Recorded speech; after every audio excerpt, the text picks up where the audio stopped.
जी करो मैं बस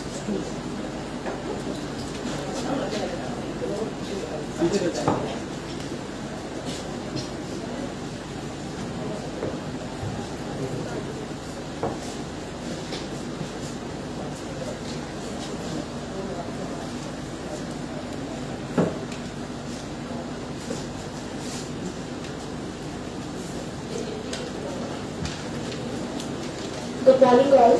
Respected our chief guest, Shri Ishan Jaiswal, Principal Government Degree College, District Employment Officer, Professor Avinash, and all the staff members of the Degree College. I welcome you all on this workshop for the Civil Services exams. And I welcome all the aspirants in the behalf of District Employment Exchange Chamba and Government Degree College Chamba. जिनकी collaboration से ये workshop organise हुई है, तो आप सबको भी मैं स्वागत करती हूँ इस वर्कशॉप में। जो ये सिविल सर्विसेज की वर्कशॉप है, स्पेशली ईशान सर आपके यहाँ के आज के स्पीकर हैं, जो कि आपको आईएएस से रिलेटेड जो भी आपका क्वेश्चन है, आपके माइंड में जो भी डाउट्स हैं, आज आप क्लियर करेंगे। तो सबसे पहले मैं रिक्वेस्ट करूँगी डिस्ट्रिक्ट एम्प्लॉयमेंट ऑफिसर से कि रिस्पेक्टेड चीफ गेस्ट को मोमेंटो देकर सम्मानित करें। उसके बाद next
Thank you very much, sir. Now I request District Employment Officer कि वो ईशान सर के बारे में थोड़ा सा आपको एक्सप्लेन करेंगे। उसके बाद ईशान सर आपसे डायरेक्ट करेंगे। A very good morning. सबसे पहले मैं ईशान सर का आज के इस कार्यक्रम में स्वागत करता हूँ। काफ़ी टाइम पहले से मैं ईशान सर को मैंने कहा था कि ऐसा हम कुछ प्रोग्राम करना चाह रहे हैं, और Ishan sir was also very willing कि जिससे कि चंबा के जो युवा लोग हैं उनका फायदा हो। तो सर ने काफ़ी पहले से हमें टाइम दिया था, और पिछली बार बारिश की वजह से आप में से कई लोग आए भी थे, वो कैंसिल करना पड़ गया था हमें program. But to start with, पहले पंकज है लिए कुछ टेबल चेयर सर जो पीछे खड़े हैं ईशान सर के बारे में मैं सर से ही पूछूंगा वैसे तो जब हमारा ये स्टार्ट होगा, पर अभी मैं इतना बता सकता हूँ कि ईशान सर जो है हमारे हिमाचल के हैं, इसलिए भी हमारे लिए और प्रेरणा का स्रोत है क्योंकि सर खुद हिमाचल से, बिलासपुर से, कुमारवी से हैं।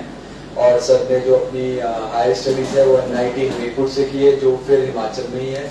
और उसके बाद सर ने 2021 की सिविल सेवा परीक्षा में जो है IAS की जो है उत्तीर्ण की है, और सर ने देश की टॉप रैंक हासिल की है।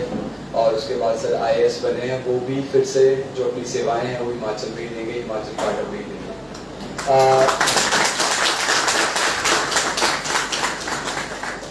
अब हम जब ये जो सेशन हमारा रहेगा थोड़ा इंटरेक्टिव सेशन रहेगा। मैं सर से जब हम ये शुरुआत करेंगे आगे, तो हम सर से कुछ प्रश्न है मेरे पास जो कि अमूमन बच्चे जो सिविल परीक्षा की तैयारी कर रहे हैं उनके दिमाग में आते हैं। और आप में से कईयों ने हमें फेसबुक पे भी हमें सेंड किया हुआ है, कई लोग बाहर से थे उन्होंने हमें व्हाट्सएप भी किए हुए हैं, तो वो क्वेश्चन हमने कंपाइल किए हैं।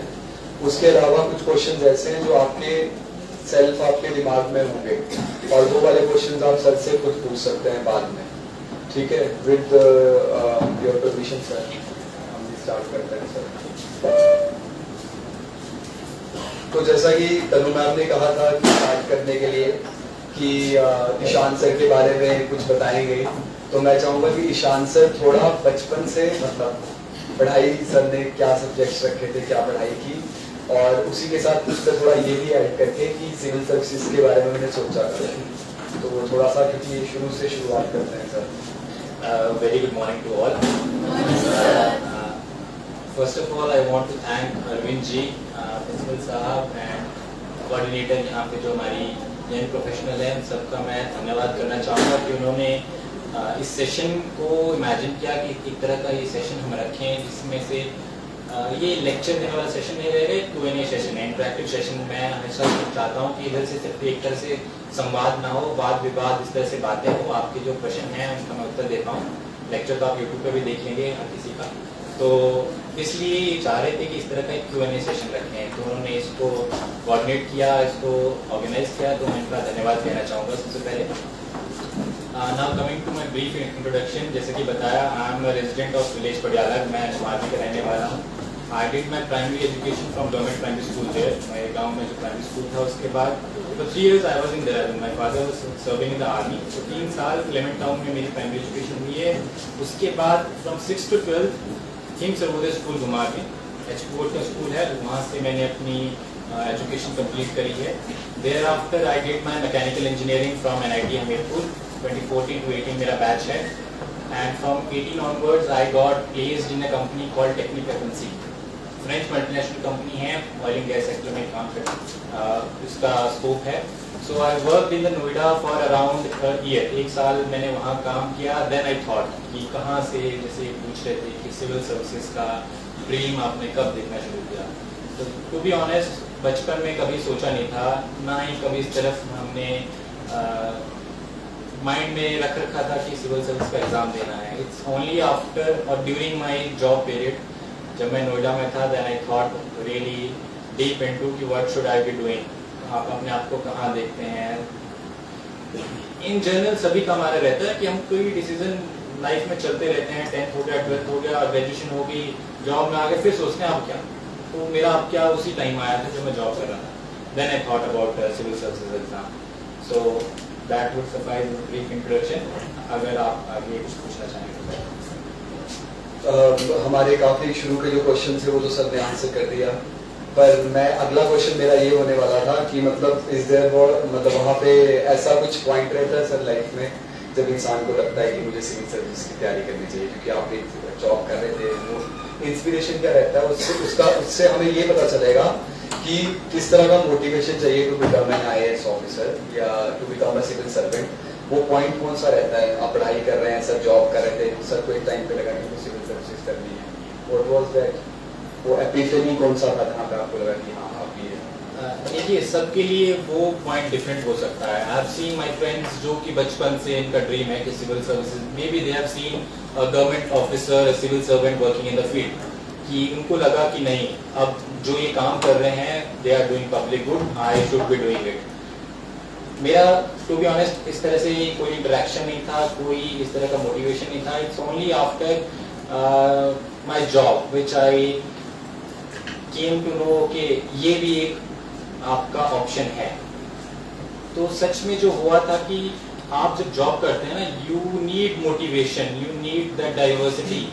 What I was doing in my job, my 10 year senior, 15 year senior was doing the same thing. तो मैंने सोचा यार क्या करना है, मतलब आप अपने आप को इमेजिन करो 15 years, 20 years down the line, what would you prefer doing? तो ये क्वेश्चन मेरे माइंड में आया था जब मैंने ये सिविल सर्विस के बारे में सोचा। तो जो इन्फ्लेक्शन पॉइंट था वो ये क्वेश्चन था मेरे को। आपसे आई एम इंजीनियरिंग स्टूडेंट, तो हमें इस तरह से जॉब इंटरव्यू में पूछा जाता है ना कि where would you imagine yourself after 5 years down the line? तो आंसर होता है कि I would be working in the company, some senior manager post, looking after the affairs and this thing. तो असल में जब आप अपने आप से ये क्वेश्चन पूछोगे when you are doing something कि where would you imagine yourself 20 years, 30 years down the line, आपने आपको सोचो आप उस टाइम पे क्या प्रेफर करेंगे। तो वो क्वेश्चन मेरे माइंड में जब आया कि अब मैं अगर अपने आप को इमेजिन करूँ तो मैं कहाँ अपने आप को where would my passion lie? तो क्वेश्चन फिर उसका आंसर सिविल सर्विसेज में मेरे को मिला, because civil services provide you that kind of satisfaction. It's true, मतलब लोग कहते हैं, इट्स नॉट क्लीशेड आंसर कि इसमें सेटिस्फेक्शन है। अभी तक का जो मेरा लगभग 1.5-2 साल का एक्सपीरियंस है, इट्स वेरी मच देयर। जो आप कहते हैं ना कि जो सेटिस्फेक्शन है, प्लस सेकंड पॉइंट, मेरे दो ही पॉइंट है यहाँ सर्विसेज में आने के, एक तो है जॉब सेटिस्फेक्शन, दूसरी diversity. You are doing things which are transit in nature. आप जैसे आप if you are in technical field, you will be doing technical kind of job, but civil services में you will be handling rural development sector 1 year, then the urban sector next year, then the law and order, then you have health sector. There are so many diverse sectors which civil services provide you an offer कि आप इसमें भी काम कर सकते हैं, इसमें भी काम कर सकते हैं, तो वो बोरियत तो इसमें कभी है ही नहीं। तो diversity and job satisfaction, these were my two main criteria which motivated me to join civil services. And other thing is we will say public services, देश की सेवा करना, I agree wholeheartedly with that, yes, but in whatever profession you may be working in the future, जैसे जो भी ये काम कर रहे हैं, we are all doing public services, we are all doing good to the nation. While I was working in the private sector, I was contributing to the country's growth and development. GDP में हम भी साथ दे रहे थे. Provided that ये जो हम काम कर रहे हैं civil services, this provides you direct avenue. We are interacting with the public directly. तो इसमें yes, we contribute to the growth, we contribute to the public services. यहाँ पे आप डायरेक्ट करते हैं, which gives you that satisfaction. जब आप किसी और फील्ड में काम कर रहे हैं, maybe you are working as a college professor, maybe you are working as an employee in a company, तो उसमें भी आप काम कर रहे हैं, but indirectly you are contributing to growth.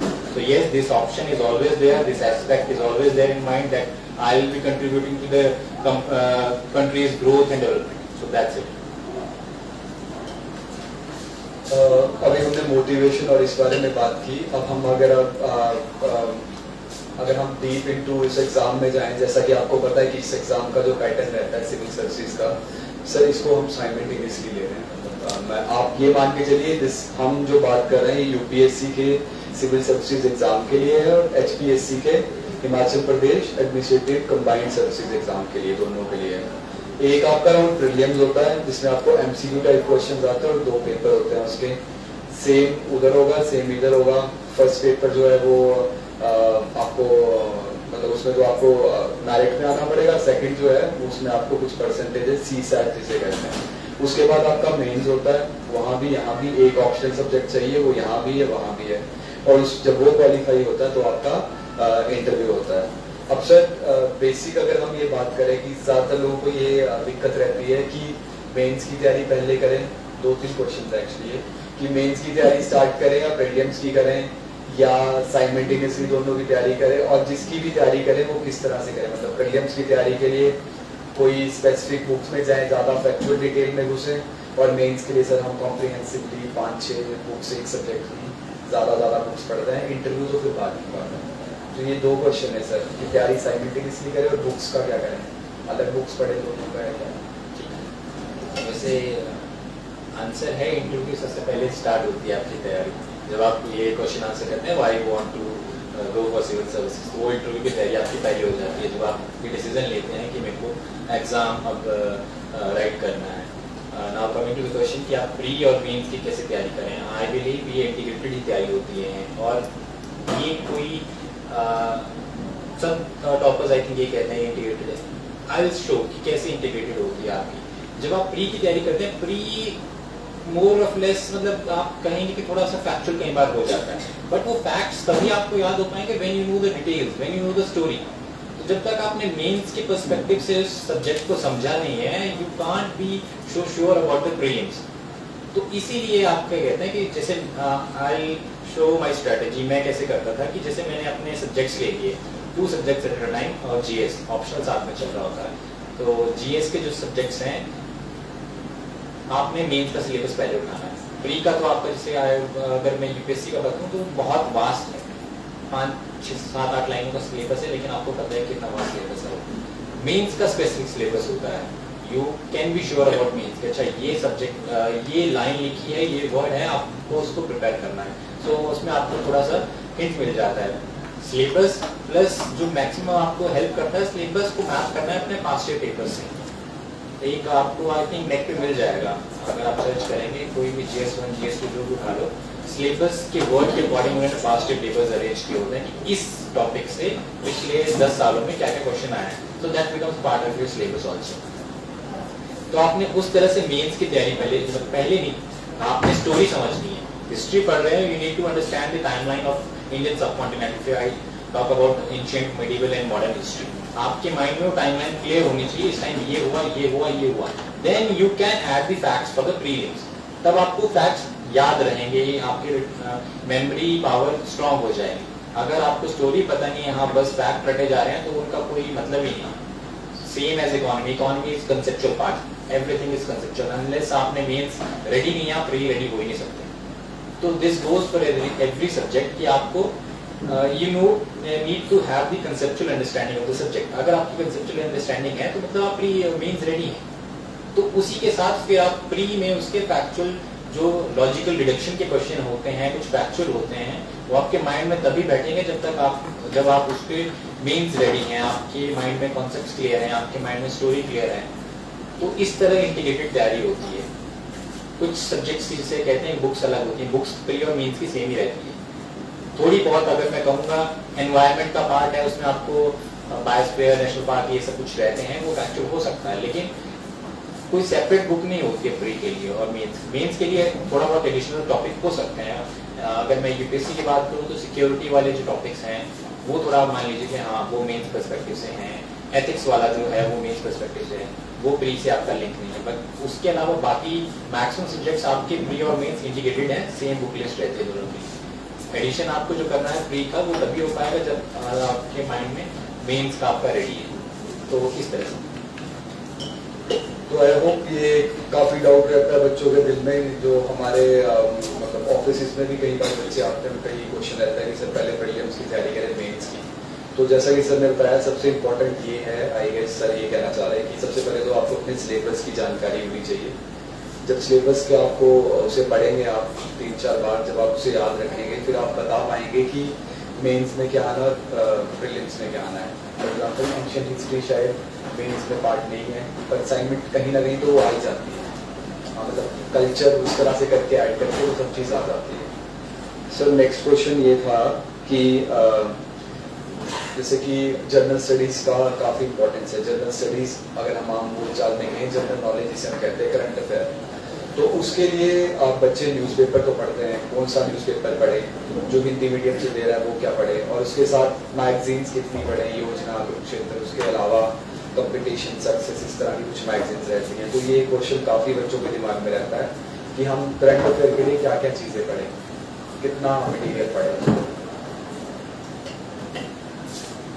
Current affairs के लिए आई बिलीव डेली एक न्यूज़पेपर, उसके बाद आपका मंथली कोई मैगजीन कंपाइलेशन जो आती है, और दैट शुड बी सफिशिएंट। उसके अलावा अगर आपको ज़रूरत है, मैं अपनी स्ट्रेटेजी बताता हूँ व्हाट आई फॉलो। मेरे को बाकी का नहीं पता। I did not follow Kurukshetra, योजना, कभी भी मैंने एक विभाग इनकी तरफ देखा भी नहीं। कोई मतलब नहीं इनका पढ़ने का मेरे हिसाब से। अगर आप डेली कोई एक न्यूज़पेपर पढ़ रहे हैं, डेली मतलब डेली आपकी हैबिट होनी चाहिए कि सुबह पढ़ो, शाम पढ़ो, आपकी इच्छा है। मॉर्निंग में पढ़ो तो अच्छा है, आपको पूरा अगला पता चल जाता है दिन में क्या चीज़ें हो रही हैं। सो मेरी स्ट्रेटेजी थी, आई यूज्ड टू फॉलो, मैं अगर मैं अपना बताऊँ तो द हिंदू फॉलो करता था। मॉर्निंग में उसको पढ़ता, बीच में जब मैं ट्रांजिट करता मेट्रो में, तो शुरू में बिकॉज यू नीड, अगर आप न्यूज़पेपर पढ़ रहे हैं तो आपको थोड़ा बहुत बेसिक नॉलेज चाहिए होता है दो सब्जेक्ट्स का, पॉलिटी और इकोनॉमी। मैक्सिमम आप जो करंट न्यूज़ में पढ़ेंगे तो आपके यही दो इशू डिस्कस हो होते हैं, यही पॉलिटी और इकोनॉमी। तो शुरू में जिससे मैंने I started my preparation in जून 2019, मेरा कोई बैकग्राउंड नहीं था, कुछ ऐसा था ही नहीं। तो न्यूज़पेपर जब मैंने पढ़ना शुरू किया, कुछ चीज़ें सर के ऊपर से जा रही थी। तो फिर आई टुक द हेल्प ऑफ एक आपकी करंट अफेयर की वीडियोज़ आती हैं, कई यूट्यूब चैनल डिस्कस करते हैं ना आपके न्यूज़पेपर को। तो at the time Rouse DNS को मैं फॉलो करता था। हाफ एन आवर वीडियो होती थी, उसको 1.5x 2x पे लगा दो, जब मैं ट्रांजिट कर रहा हूँ, इधर उधर जा रहा हूँ, तो उसको मैं सुनता रहता था कि अच्छा, तो वो मेरे को थोड़ा बताते कि अच्छा ये टॉपिक कितना इंपॉर्टेंट है। शुरू में आप जब प्रिपरेशन स्टार्ट करते हैं आपको पता नहीं होता इस टॉपिक ये रेलेवेंट है भी या नहीं है, आपको इतना भी सिलेबस का ज्ञान भी नहीं हुआ था। तो फॉर स्टार्टिंग 3-4 मंथ्स मैंने वो डीएनएस सिस्टर की वीडियो फॉलो करता, बट वो सब्स्टिट्यूट नहीं है आप करंट न्यूज़पेपर पढ़ने का। न्यूज़पेपर तो आपने पढ़ना ही है जितना मर्जी आप पढ़ सकें। टाइम, अगर टाइम के बारे में बात है, 1 घंटा बहुत ठीक है, मतलब 1 घंटा, शुरू में 1.5 घंटा लगेगा, ओके, 1 घंटा आधा घंटा चल लेता है इतना। तो एक न्यूज़पेपर पढ़ा, उसके बाद शाम को वो डीएनएस की वीडियो देखी, उसमें पता चला अच्छा मैंने ये समझा था इस न्यूज़पेपर के आर्टिकल से, मैंने ये आर्टिकल को इम्पोर्टेंट समझा था, बट इसके अलावा इसमें ये एंगल भी है, ये आर्टिकल भी इम्पोर्टेंट है, तो वो डीएनएस की वीडियोस हो जाते हैं। उसके बाद मंथ एंड पे कंपाइलेशन जैसे आता है, तो विजन आइस का मैं फॉलो करता था, उसके कंपाइलेशन को मैं रिवाइज करता, not in a one go, कुछ एक सेक्शन आज कर लिया, 3 दिन में मतलब आधा 1 घंटा दे के इसको 1 हफ्ते में कंप्लीट कर दिया, ऐसा नहीं कि आज उठाइए बाजी पूरी कंप्लीट कर डालिए। उसके बाद इंपॉर्टेंट है मैक्सिमम जितने भी आप पढ़ोगे, रिवीजन बहुत इंपॉर्टेंट है, एक बार रीडिंग से कोई चीज़ें आपके दिमाग में सेट नहीं हो जाती है। तो ये 4 अगर सोर्सेज आपको अगर वीडियो को देखोगे तो 3 अपने सोर्सेज है मेरे, जो मेरे करंट अफेयर के, इसके अलावा कोई प्रोफेशनल मैगजीन, इनका कोई मतलब ही नहीं है। जब आप रिलीजियसली अपना न्यूज़पेपर फॉलो कर रहे हो, है ना, तो फिर आपको पता चल जाता है कि करंट में क्या क्या चल रहा है और उसका क्या इम्प्लीकेशन। प्लस मैं 2 सब्जेक्ट्स को क्यों इतना रेफर कर रहा था कि आपको उसकी बेसिक अंडरस्टैंडिंग होनी चाहिए। अगर आप प्रिपरेशन स्टार्ट करो तो आई वुड सजेस्ट कि आप जीएस के इन 2 सब्जेक्ट्स को पहले पढ़ें, आप पॉलिटी और इकोनॉमी। मैक्सिमम आपके न्यूज़ में, अगर आपने इस न्यूज़पेपर पढ़ना है तो आप न्यूज़ को मत देखो, इशूज पकड़ो, इशूज सेम ही रहते हैं, न्यूज़ उन पे बार बार बनती रहती है। फॉर एग्जांपल जब मैं प्रिपरेशन कर रहा था उस टाइम पे I think disqualification of MPs MLA, schedule 10 थे हमारा पॉलिटी में, वो डिस्कस हो रहा था। वो मतलब हर दिन कभी किस राज्य में हो रहा है, कभी किस राज्य में, तो न्यूज़ तो डेली आएगी उसकी ना, आज भी इस महीने उसकी फ्रंट हेडलाइन बन रही है, नेक्स्ट महीने बन रही है। आप न्यूज़ को छोड़ दो, आपने अगर एक बार इशू कवर कर लिया आपको उसको पढ़ने की जरूरत है ही नहीं फिर, तो आप इशू कवर करें, क्यों हो रहा है, क्या है, वे फॉरवर्ड। ये 3 अगर आपके क्लियर हैं कॉन्सेप्ट, आप उस न्यूज़ को स्किप कर सकते हैं, क्योंकि न्यूज़ तो ही तो हर साल, आज साल इस साल भी यही चलेगी, पिछले साल भी वही थी, लेकिन आपको as a civil service aspirant you need to know the issue, fix क्या है उसका। अगर आपका वो पॉलिटी का कॉन्सेप्ट क्लियर है, अच्छा ये है एमपीज कैसे डिस्क्वालीफाई होते हैं, गवर्नर की पावर कितनी है, स्पीकर की पावर कितनी है, हाई कोर्ट सुप्रीम कोर्ट कितना इंटरफेयर कर सकता है, these issues if you have prepared one time you are good to go, आपको बाद में वो न्यूज़ पेपर पढ़ने की जरूरत है ही नहीं। तो इस तरह आप इशू कवर करें, न्यूज़ तो चलती रहेगी, न्यूज़ तो काम है, चलाते रहें, ठीक है। जैसे सर बता रहे थे करंट अफेयर और इसके बारे में, आप सभी अपने साथ कॉपी कुछ लाए हैं तो आप लिख भी सकते हैं। अब जैसे अगर हम चंबा की बात करें तो चंबा में जो है हिंदू न्यूज़पेपर नहीं मिलता है, ठीक है, इंटरनेट पे मिलता है शायद, उसके लिए भी पैसे लगते हैं, उनकी सब्सक्रिप्शन लेना पड़ता है। तो सर मैं ये भी पूछना चाह रहा था एक तरह से कि जैसे एक इंडियन एक्सप्रेस न्यूज़पेपर भी ठीक है, इंडियन एक्सप्रेस भी अच्छा है, वो भी यहाँ नहीं मिलता, यहाँ मिलता है या फिर टाइम्स ऑफ इंडिया इस तरह का, तो वेस्टर्न इंटरनेट सोर्स है। पर साइमल्टेनियसली मैं इसमें ये बताना चाह रहा हूँ कि कई बार बच्चा जो है वो ओवर रिलायंस ऑन इंटरनेट कर देता है। जैसे सर ने एक चीज़ बता दी आपको कि आप सर वो पॉडकास्ट या जो भी चीज़ है वो सुन लेते थे, तो फिर बच्चे सोचते हैं कि हम इंटरनेट पे देख के ही कर लेंगे। तो मैं ये एक तो ये इशू है कि यहाँ पे क्रंच ऑफ रिसोर्स और सोर्स है, यहाँ न्यूज़पेपर वो नहीं मिल रहे हैं, 2 दिन बाद मिलता है हिंदू, तो वो इंटरनेट पे रिलाई कर रहा है। और साइमल्टेनियसली दूसरा ये क्वेश्चन है कि उनको अल्टरनेट सोर्स क्या है, क्या कर सकते हैं, उसके अलावा कौन सा न्यूज़पेपर है अच्छा, अगर कोई और आप 2-3 बताएं जो ये लिख सके। और सेकेंडली इंटरनेट से कितना ज़रूरी, कितना देखना ज़रूरी और कितना उसमें ओवर रिलायंस ज़्यादा हो जाता है, कहाँ पे वन नीड्स टू स्टॉप कि ये ज़्यादा हो रहा है, अब इंटरनेट ही देख रहा है। तो वो 2 क्वेश्चन है, इंटरनेट और ये ऑफ द रिकॉर्ड बात है, आपको न्यूज़पेपर मिल जाते हैं, ठीक है, अगर आपको पता हो कि कहाँ ढूंढने हैं, द हिंदू, इंडियन एक्सप्रेस, काफ़ी जैसे आपके लाइब्रेरी का मतलब मेरे को नहीं पता कौन सा न्यूज़पेपर मिलता है या नहीं, तो अगर आप जैसे लाइब्रेरी चंबा में आपने ज्वाइन किया, काफ़ी ऐसे टेलीग्राम पेजेस हैं और काफ़ी व्हाट्सएप ग्रुप्स हैं जहाँ पे काफ़ी न्यूज़पेपर्स जो हैं वो उनकी पूरी न्यूज़ रिपोर्ट्स आ जाती हैं, काफ़ी न्यूज़पेपर्स न्यूज़ ही आ जाता है, पूरा न्यूज़पेपर आ जाता है।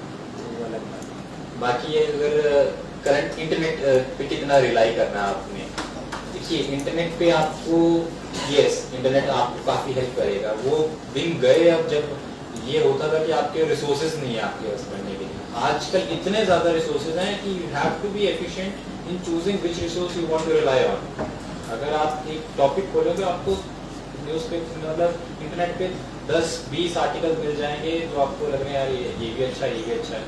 तो अभी इतना अबंडेंस है रिसोर्सेज का कि अगर आपको एक कॉन्शियस डिसीजन लेना पड़ेगा कि मैं इसको ही रेफर करूंगा, मल्टीपल, मैंने अपना दिमाग इधर उधर नहीं घुमाना है, तो इंटरनेट पे आप कब कब रिलाई कर सकते हैं? देखिए, पहला आपका सोर्स होना चाहिए, जैसे आपका कोई मेंस का टॉपिक है, आपने रेफरेंस बुक से पढ़ा, उसमें आपको थोड़ा सब्सटैंटिएट करना है, थोड़ा करंट डालना है, तो मेरे को इंटरनेट का फिक्स रिसोर्स नहीं था जिस पर मैं डेली मतलब जाके करता, तो I would search the topic, पीछे यूपीएससी इस तरह से डाल के तो आ जाते थे मेरे पास, तो उनमें से एक आधा उठा लिए, कोई भी जो अच्छा लगा आपको, ज़्यादा इसमें व्यर्थ नहीं करना अपना समय आपने, और उसके कुछ पॉइंट्स मैनेजमेंट बुक्स में ऐड करनी है। तो बस इतना ही यूज़ है। अगर आपको हाँ कोई टॉपिक नहीं मिल रहा है, कन्वेंशनल बुक्स में नहीं मिल रहा है, तो आप उसको इंटरनेट से कर सकते हैं और आपको बढ़िया मिलेगा। तो रिलाई आपने इतना ही करना है कि बस एक बार आपको मिल गया, आपको दिल में इतना अपना संतुष्टि होनी चाहिए कि नहीं ये मिल गया काफ़ी है, क्योंकि ये इतना इंसान है कि हम चाहते हैं कि नहीं यार ये तो है, इससे आगे कुछ और हो जाए।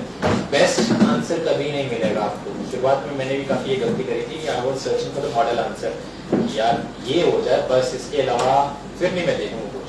वो कभी आपकी चेष्टा खत्म ही नहीं होती है, यार ये तो आंसर, ये पॉइंट तो मैं भूल गया, किसी और आर्टिकल में और अच्छा पॉइंट मिल जाएगा, ये तो मैं भूल गया। तो ये कंटिन्यूस प्रोसेस है, इसको अगर जितना आप रिपीट करेंगे उतना ही होता जाएगा। तो आपको कहीं स्टॉप लगाना पड़ेगा, ठीक है, बेस आपने बना लिया, उसका जो आप रिवीजन करेंगे आपने उसमें एडिशन होते रहते हैं आपके आंसर में, तो उस टाइम आप कर रहे हैं। लेकिन स्टार्टिंग में एक you need to be that much efficient, और मैं कहूँगा कि आपको इतना सेल्फ अवेयर होना चाहिए कि अब मेरा आंसर पूरा हो चुका है, इंट्रो बन गया, बॉडी बन गया, कंक्लूजन बन गया, अब इससे ज़्यादा नहीं। बाद में जब आप रिवीजन करेंगे आपके नोट्स हमेशा थोड़े बहुत मॉडिफाई होते रहते हैं, तो इंटरनेट पे आपने उतना ही रिलाई करना है। बाद में अगर कहीं डाउट लग रहा है तो आप यू कैन ऑलवेज सर्च। अब इसी के साथ जैसे एक और इम्पोर्टेंट हमारा ये रहता है, काफ़ी बार हमारे संज्ञान में ऐसा आया है कि बच्चे पूछते हैं सर कोई इतनी मोटी बुक है हिस्ट्री की, पॉलिटी की इतनी बुक मोटी लक्ष्मीकांत है, उसके हम फैक्ट्स कैसे याद रखें, और फैक्ट्स कैसे याद रखना है, या जो कोई टॉपिक है जैसे सर बता रहे थे शेड्यूल के बारे में, क्वालिफिकेशन वाले के, कि वो हम कैसे याद रखें। उसी के साथ साइमल्टेनियसली एक पॉइंट और आता है मुझे लगता है, जो आप उसी पे शायद आएंगे, इम्पोर्टेंस ऑफ रिवीजन। ये दो चीज़ें, मतलब ये फैक्चुअल याद करना और revision, why it is important.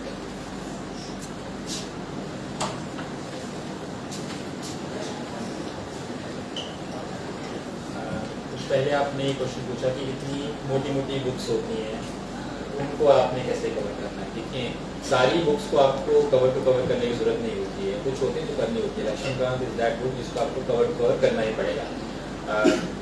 अपना एक एग्जाम्पल देता हूँ, हिस्ट्री की किताब थी, तो हिस्ट्री मैंने जैसे आई टू क्लासरूम कोचिंग, तो मैंने सबसे पहले यही मेरा एम था कि मेरे माइंड में स्टोरी क्लियर होनी चाहिए, पहले टाइमलाइन क्लियर होनी चाहिए, मेरे को ये नहीं पता चल रहा कि अच्छा हो क्या रहा है।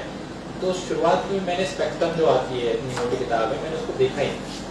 मैंने जो क्लासरूम थे, वीडियो लेक्चर्स भी देखे, मैंने कुछ किया एटलीस्ट मेरे माइंड में स्टोरी क्लियर हो जाए कि क्या क्या हो रहा था।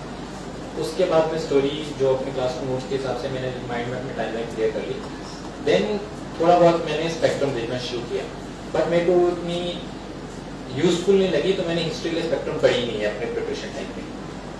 क्यों नहीं पढ़ी? क्योंकि जब मैं हिस्ट्री का सबसे पहले आप आते हैं ना कि इंटीग्रेटेड कैसे तैयारी करते हैं, तो मैंने मेंस की सारी अपने नोट्स बना लिए, उस हिसाब से माइंड में मेरी टाइमलाइन क्लियर थी। फिर मैंने सेक्शनल टेस्ट देना शुरू किया, प्री वाले, जस्ट फॉर द रिवीजन की मेरे माइंड में स्टोरी कितनी क्लियर है। उस प्री के टेस्ट को, शुरुआत वाली जो टेस्ट देता हूँ, उसको आप अपने जजमेंट के तौर पे मत लीजिए, उसको जस्ट आपके वैल्यूएशन के तौर पे लीजिए। अच्छा ये पॉइंट मैंने मिस कर दिया, तो जो मैंने इतने ज़्यादा सेक्शनल टेस्ट ली है हिस्ट्री की, उन्हीं से मैं पॉइंट्स उठा के अपने नोट्स में साइड में खाली जगह छोड़ी थी वहाँ ऐड करता गया। तो मैक्सिमम टेस्ट सीरीज वाले आपके वो मैक्सिमम पॉइंट्स कवर कर ही लेते हैं जो स्पेक्ट्रम में थे, मतलब मेरे हिसाब से।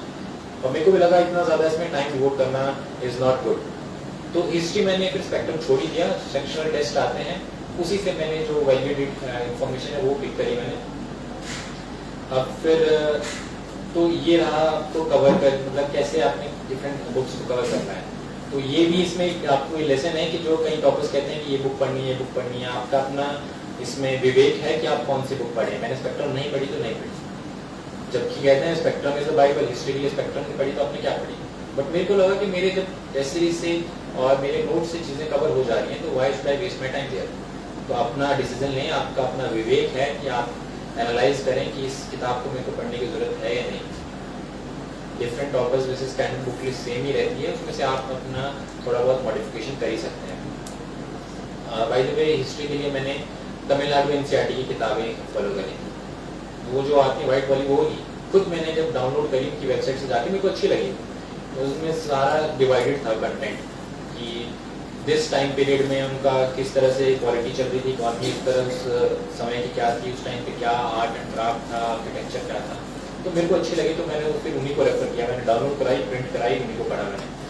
जबकि आई थिंक मैक्सिमम टॉपर्स किसी ने वो नहीं कहा, तो वो बताते थे तमिलनाडु एनसीईआरटी, लेकिन वो वाइट वाली छोटी सी किताब आती थी कोई पुरानी, बहुत पुरानी हो चुकी थी, तो मैंने फिर नई खुद डाउनलोड करके पढ़ी।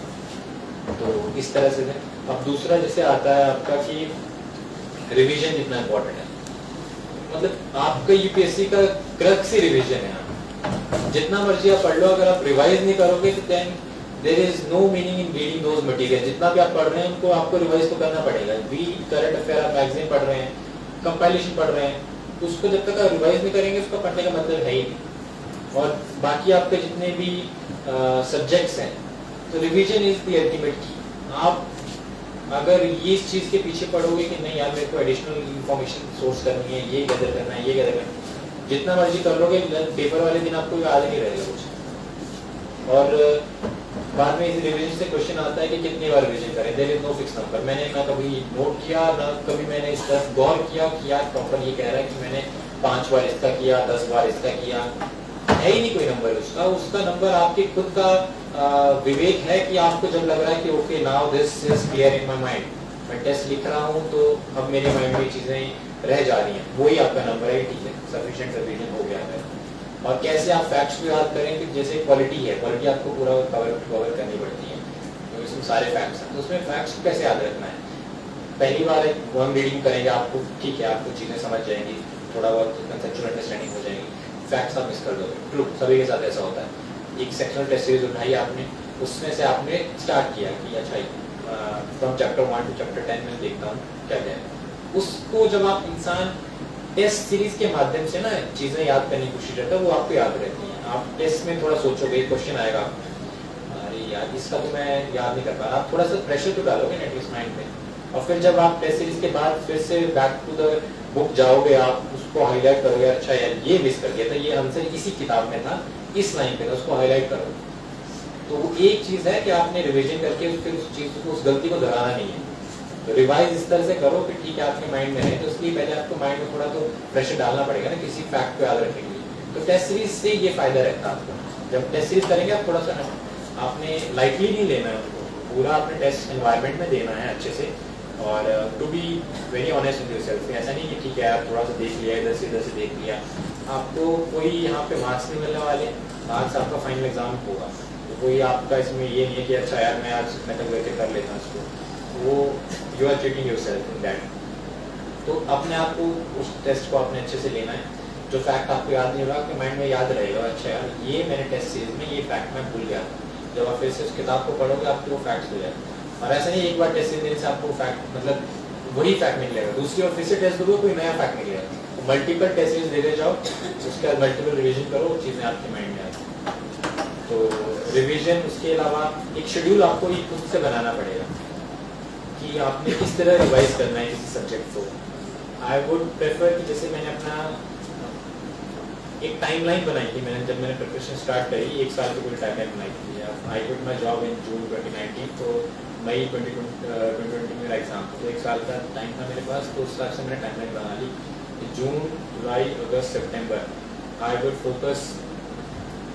इसको अगला क्वेश्चन भी इसी आंसर है, कुछ तरह क्वेश्चन स्ट्रेटेजी टाइमलाइन का, चलो इसी में कवर कर देते हैं। हाँ चलो उसमें करते हैं। तो उसमें आपको बता दूंगा कि जब ये टाइम टेबल की बात आएगी और स्ट्रेटेजी की बात आएगी, रिवीजन भी उसी में फिर आपका कवर कर देते हैं। जैसा सर ने थोड़ा सा बता दिया है रिवीजन के बारे में कि क्या इम्पोर्टेंस है रिवीजन की। ज़्यादातर लोगों के सब जैसे दिमाग में यही होता है कि हम 10, 5, 6 बुक्स पढ़ लेंगे एक सब्जेक्ट की अलग अलग बार बार, तो उसको हम यही मतलब मुझे लगता है कि उसका यही आंसर है कि एक बुक को, यदि जो रेफरेंस बुक को आप 10 बार पढ़ें, rather than 10 बुक को आप एक बार पढ़ें। मेरे को एक बीच में थोड़ा सा एक आपको दोहा भी सुना देता हूँ। वृंद जी का एक दोहा है कि करत करत अभ्यास के जड़पति हो सुजान। सुना है दोहा कि मतलब जब आप प्रैक्टिस करते रहते हो ना, उस दोहे में वो आगे कहते हैं कि जब रस्सी को बांध के आप घड़े को खींचते हैं कुएं से, तो रस्सी जब उस पत्थर से टकराती है, उस पत्थर पे सिल पर परत निशान, खींच खींच के रस्सी नहीं करती है, पर वो जो पत्थर है वो घिस जाता है उस जगह से।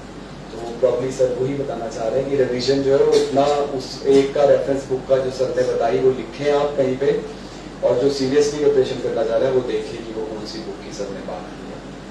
अब एक क्वेश्चन और हमारे दिमाग में ये रहता है कि जब हम राइटिंग, और क्योंकि आंसर राइटिंग का बहुत इंपॉर्टेंट रोल है इसमें, और वो साइमल्टेनियसली जब आप प्रीलिम्स क्वालिफाई करेंगे तो gradually you will have to write an answer, जिसमें आपके 9-10 साल यूपीएससी में एक दो पेपर ज़्यादा है, हिमाचल में काम है, उसमें फिर एसए का पेपर होता है। सो एक तो उसमें एसए के लिए क्या किस तरह से प्रिपरेशन कर सकता है इंसान, दूसरा आंसर राइटिंग जो एज इन जो भी मेंस के पूरा प्रोसेस है, वो आंसर राइटिंग वो कब से स्टार्ट करते हैं, मतलब कब से उसको की है कि अब मैं आंसर राइटिंग लिखना शुरू करता हूँ।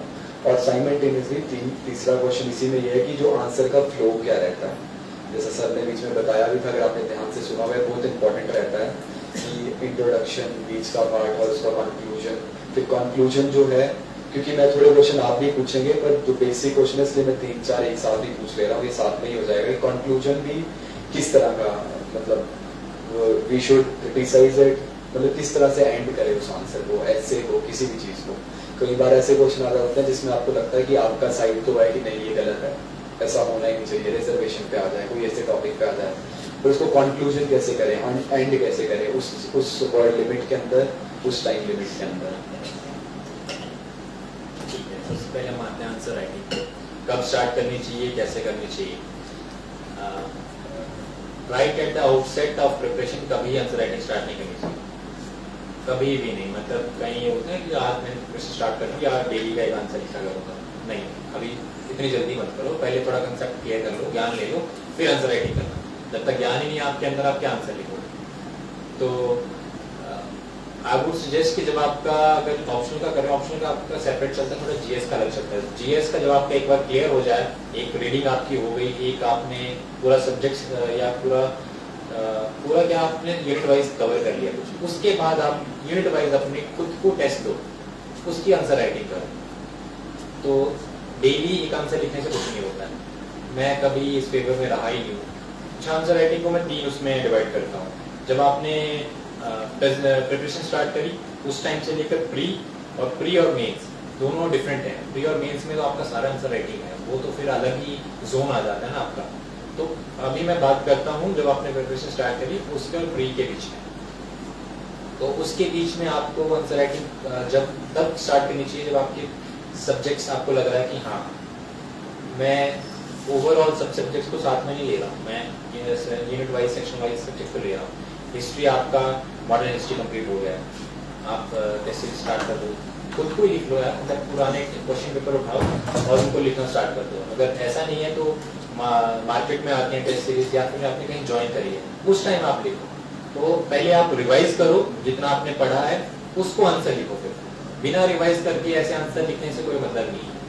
आपका फ्लो भी तभी बढ़ेगा, शुरुआत में आपको टाइम लगेगा, आपको पता नहीं चलेगा किस तरह से लिखना है, वो सेकंड आते हैं हम कि किस तरह से राइटिंग करना है, तो तब से आपको आंसर राइटिंग स्टार्ट करनी चाहिए। तो मैंने भी ऐसे ही किया था कि मैंने सितंबर अक्टूबर में स्टार्ट करी थी थोड़ा बहुत आंसर राइटिंग, जो मेरे सब्जेक्ट्स कंप्लीट हो चुके थे उनकी, उससे आपको रिवाइज करने में हेल्प मिलती है। आप रिवाइज करते हो तो उसका कहीं ना कहीं आउटपुट तो दिखना चाहिए ना, रिवाइज किया उसको फिर आप पता कैसे चलेगा कितना आपके माइंड में रिटेन है इन्फॉर्मेशन, कितना आपने रिवाइज करें। तो जब आप पहले सब्जेक्ट क्लियर कर लिया, उसको रिवाइज किया, उसके बाद आपने उसका आंसर लिखा, तो ये पूरा एक फ्लो में पूरा सर्कल कंप्लीट हो जाता है। प्लस शुरू में मेरे को इतना टाइम था भी नहीं कि मैं अच्छे से पूरे सभी सब्जेक्ट के आंसर लिख पाऊँ। तो what I used to do is net पे आपको ना टॉपर्स आंसर कॉपी मिलती है ना, उसमें आपको बढ़िया रहता है कि क्वेश्चन दिया साथ में उसका मॉडल आंसर, आप सोच ही सकते हैं कि ठीक है टॉपर का तो मॉडल आंसर, उसमें हालांकि मॉडल आंसर होता नहीं है, टॉपर भी स्टार्टिंग फेज में लर्निंग प्रोसेस से जा रहा होता है, तो उसमें आंसर में कहीं कमियाँ रहती है। तो what I used to do कि कई बार लिखना ज़्यादा हो जाता है, इतना टाइम आपके पास रहता नहीं है, तो मैं क्या करता है कि टॉपर्स का आंसर कॉपी खोली, सिर्फ क्वेश्चन देखा, क्वेश्चन देख के मैंने माइंड में अपना फ्रेम बना लिया कि अगर अच्छा मैं होता उस जगह पे तो मैं इसका ये इंट्रोडक्शन करता, रिवाइज मैंने कर चुका था, मैं ये इंट्रो करता, बॉडी में ये 3-4 पॉइंट्स थे, माइंड में आपने एक स्ट्रक्चर बना लिया कि ये करता और कंक्लूजन में इस तरह से लिखता। उसके बाद मैं उसको स्क्रॉल करता आंसर कि मैंने जो सोचा और टॉपर ने क्या लिखा है, उसमें आपको कहीं लर्निंग होती है, अच्छा यार मैंने ये पॉइंट मिस कर दिया जो उन्होंने लिखा है, तो आप अपने ही मेंटल स्ट्रक्चर में रिवाइज कर रहे हो, उसको करेक्ट भी कर रहे हो। तो ये भी तरीका था। या फिर आई यूज्ड टू इस तरह से रनिंग हैंड में आंसर लिखता है कि पूरा आंसर लिखने कितना व्यर्थ काय को करना, माइंड आपका तेज चलता है, हाथ आपका स्लो चलता है। तो उस तरह से मैं फटाफट अगर कोई क्वेश्चन देखा मैंने, अच्छा इंट्रो में ये लिखूंगा, बॉडी में मैं इस तरह से 3 पॉइंट इस तरह हेडिंग, हम कंक्लूजन में ये, माइंड में मैंने सोच लिया, तो वो भी एक तरह से मेरी तरफ से आंसर राइटिंग हो जाता था। तो इस तरह मैंने कुछ सब्जेक्ट की आंसर राइटिंग प्री से पहले कर दी थी। ऑप्शनल तो कम्प्लीटली डिफरेंट बॉल गेम है, उसमें तो आपको करनी पड़ेगी प्रॉपर आंसर राइटिंग। और ऑप्शनल तो आप, क्योंकि ऑप्शनल में आपको ग्रेजुएशन लेवल की नॉलेज चाहिए, तो उसको आप जीएस से कंपेयर ना करें।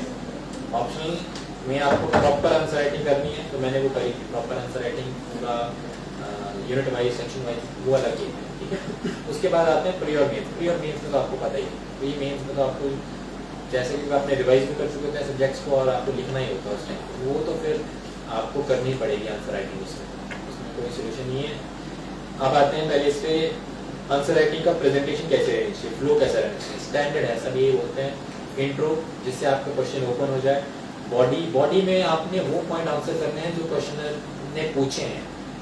बेटर रहेगा मैं सब हेड वाइज इस तरह आंसर करता था, मतलब पैराग्राफ में कम और हेडिंग वाइज। तो जो क्वेश्चन में पूछा गया है उसको इस तरह से कि अच्छा ये पूछा गया, उसकी एक सब हेडिंग भी बना देंगे। आपने पूछा है कि ये है, तो उसको सब हेडिंग बना के उसके 3-4 उसके पॉइंट्स लिख दिए, उसका दूसरा जो पूछा गया क्वेश्चन वो सब, ताकि एग्जामिनर को think from the perspective of examiner. आपके पास इतनी कॉपियाँ आ रही हैं चेक करने, आप फटाफट चेक करेंगे, आपको लग रहा है अच्छा ये क्वेश्चन है, जो स्टूडेंट ने इसने ये आंसर कर रखा है, उसने जो मैंने पूछा है उसको एड्रेस कर रखा है एटलीस्ट, तो खुश हो जाएगा, ठीक है इतना तो कर रखा है। कंटेंट पे आते हैं, कंटेंट तो आपका डिफरेंट रहेगा, बट एक प्रेजेंटेशन भी मैटर करता है। तो अगर आपने सब एडवाइस जो क्वेश्चन मैंने पूछा है उसको एड्रेस कर दिया है, चाहे अच्छे से ना कर पाए लेकिन एटलीस्ट आपने अटेम्प्ट तो करिए ना, और उसका कंक्लूजन है, यही स्टैंडर्ड आपका फॉर्मेट रहता है आंसर राइटिंग का। अब जैसे ये पूछ रहे थे इंट्रोडक्शन कैसे होनी चाहिए, इंट्रोडक्शन सिंपल ऐसी होनी चाहिए।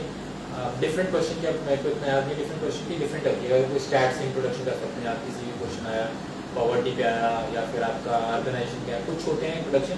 ये भी मैंने जब नोट्स बनाए थे तो कुछ स्टैंडर्ड इंट्रोडक्शन आप पहले ही प्रिपेयर कर सकते हैं, वो मैंने प्रिपेयर कर रखे थे। तो कुछ स्टैंडर्ड कंक्लूजन भी प्रिपेयर कर सकते हैं, बॉडी तो आपका डिपेंड करेगा, बट इंट्रो और कंक्लूजन आपका कुछ स्टैंडर्ड्स होते हैं।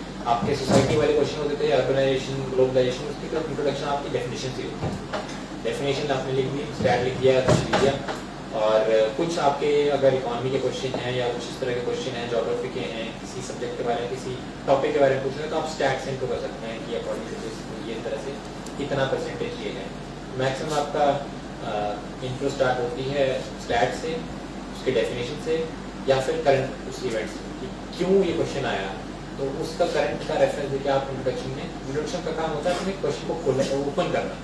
उसके बाद बॉडी में आपने लिखे सब एडवाइस जो भी आपसे पूछा गया। कंक्लूजन सिंपल बैलेंस होना चाहिए, सिंपल यही आंसर है हमारा। जब भी आप ऐसे लिखते हैं, ये लिखते हैं, साथ आपका कंक्लूजन बैलेंस रहना चाहिए।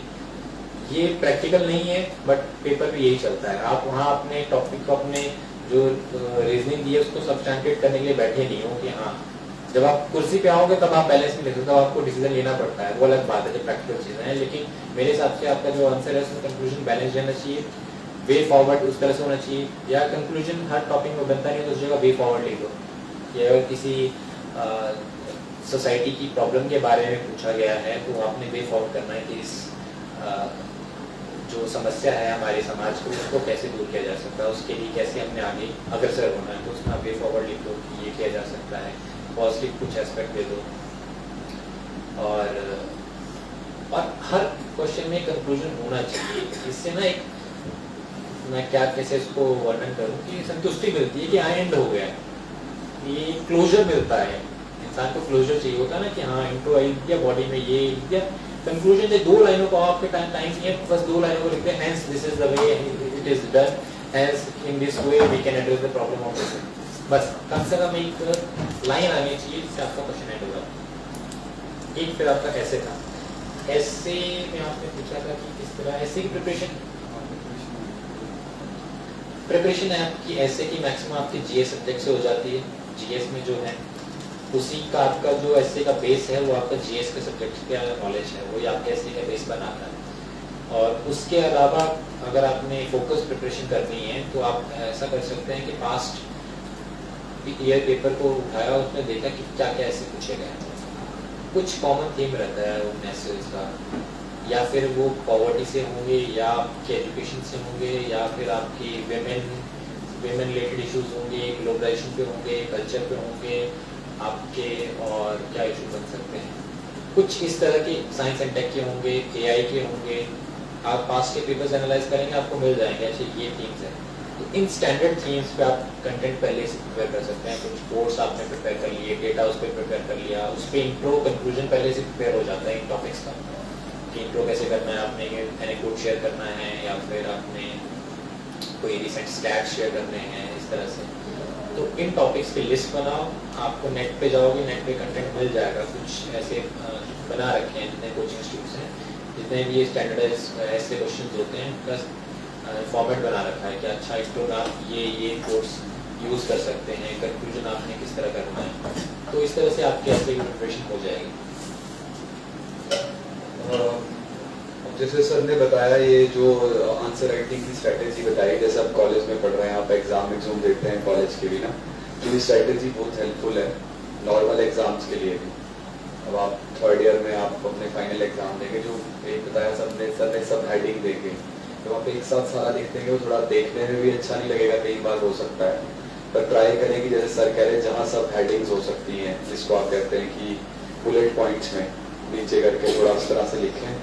और मुझे लगता है सर शायद फ्लो चार्ट और इस तरह का जहाँ बनता हो, थोड़ा राइटिंग का भी कम हो जाता है शायद, और थोड़ा इजीली अंडरस्टैंडिंग भी हो जाता है। और सिमिलरली सर ने जो बताया ऐसे का, तो इसमें सर मैं एक, अगर आप क्या बता, एक चीज़ है, न्यूज़पेपर की इंपॉर्टेंस यहाँ इसलिए भी आती है क्योंकि मैंने अपने टाइम पे नोटिस किया था सर, जो न्यूज़पेपर के आर्टिकल्स होते हैं वो बहुत ही स्टैंडर्ड आंसर की तरह हैं। उसमें उन्होंने इंट्रोडक्शन दिया होता है, जो बड़े बड़े आर्टिकल हिंदूज में हम पढ़ते थे, बीच में उन्होंने दिया होता है, शायद उनका व्यू पॉइंट जो है, वो जो कंक्लूजन है, जैसे सर कहते हैं शुड बी न्यूट्रल, उनका शायद न्यूट्रल ना हो, पर वो एक अच्छा वो बता देता है कि आंसर फ्लो किस तरह से कर सकता है। उसका शुरू में इंट्रोडक्शन, कोई स्टोरी दिया होता है, कुछ फैक्चुअल दिया होता है, कुछ कोट दिया होता है, बीच में उन्होंने पूरा वो ऊपर जो हेडिंग दी है उस हिसाब से बताया हुआ है, और लास्ट में उन्होंने उसको कंक्लूड किया होता है, कंक्लूजन या वे फॉर्म। तो इसलिए न्यूज़पेपर पढ़ना इसलिए भी इम्पोर्टेंट है, आपकी आंसर राइटिंग में भी हेल्प होती है उससे। इसके साथ थोड़ा इसमें अपने आप को इतना हार्डली जज भी नहीं करना है अपने ऐसे राइटिंग में। जो न्यूज़पेपर में आर्टिकल लिख रहे हैं, दे आर लर्नड फेलोज, जिनको आता है। आपने ये सोचना कि यार मेरे ऐसे तो उनके सामने कहाँ स्टैंड करेगा। हमें भी बिन फ्रॉम इंजीनियरिंग बैकग्राउंड इतने ऐसे लिखने की आदत थी नहीं, तो हमें भी लगता है यार कहाँ से इनको मैच कर पाएंगे। आपको एवरेज ऐसे लिखने के लिए इतना ज़्यादा कुछ नहीं है, बस आपने इंट्रोडक्शन लिख दी। बॉडी आपको अगर जैसे तो हमें ट्रिक बताई जाती है कि ठीक है आपने GS1, GS2, GS3, GS4 का कंटेंट घुसा देना है कि कैसे न कैसे करके आपका ये टॉपिक से कहाँ आना है। नहीं तो वैसे अगर आपको टॉपिक पता हो तो you can go with your own flow, पर नहीं है तो थोड़ा बहुत इस तरह से आपने पहले सोसाइटल एंगल लिख लिया, पॉलिटिकल एंगल लिख लिया, इकोनॉमिकल एंगल लिख लिया, उसका क्या इम्प्लीकेशन है, इस तरह से आपको एक फ्लो मिलेगा कि आपने ऐसे को प्रोसीड कैसे करना है। I remember when I started my ऐसे राइटिंग, तो मैं बीच में ही ब्लैंक हो जाता था यार, इतना तो कर दिया। इंट्रो का कॉन्सेप्ट तो मतलब क्लियर हो गया था कि इंट्रो कैसे लिखनी है। इंट्रो लिख दी, थोड़ा बहुत बीच में स्टार्ट किया, उसमें आ ही रहा तो माइंड ब्लैंक हो जा रहा है, अब क्या लिखूंगा, कहाँ लिखूँ। तो थोड़ा हेल्प करता है इस तरह से आपने फ्लो चार्ट।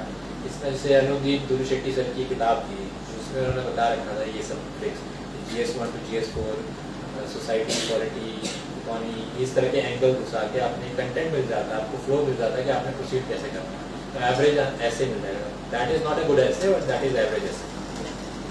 हाँ, वो जो सर कह रहे थे कि आप उनका कंपैरिजन, जैसा कि there is a saying also, comparison is a thief of Joy.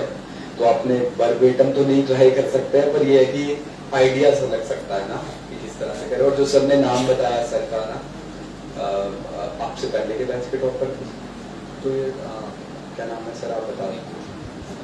Anudeep sir ना, तो वो लिख लेना अगर आपके काम आ सकता है वो ना, तो और ये सब। अगला सर 2-3 क्वेश्चन बचे हैं हमारे, इसके अलावा कुछ काफ़ी क्वेश्चन है, पर मैं चाहता हूँ कि आप भी पूछें ताकि सर बेटर वे में थोड़ा आपको आप इंटरेक्शन कर पाएँ। एक तो सर अब मैं असाइनमेंट में साथ में 2 क्वेश्चन पूछता हूँ कि सर बाकी बच्चों को भी टाइम मिले थोड़ा।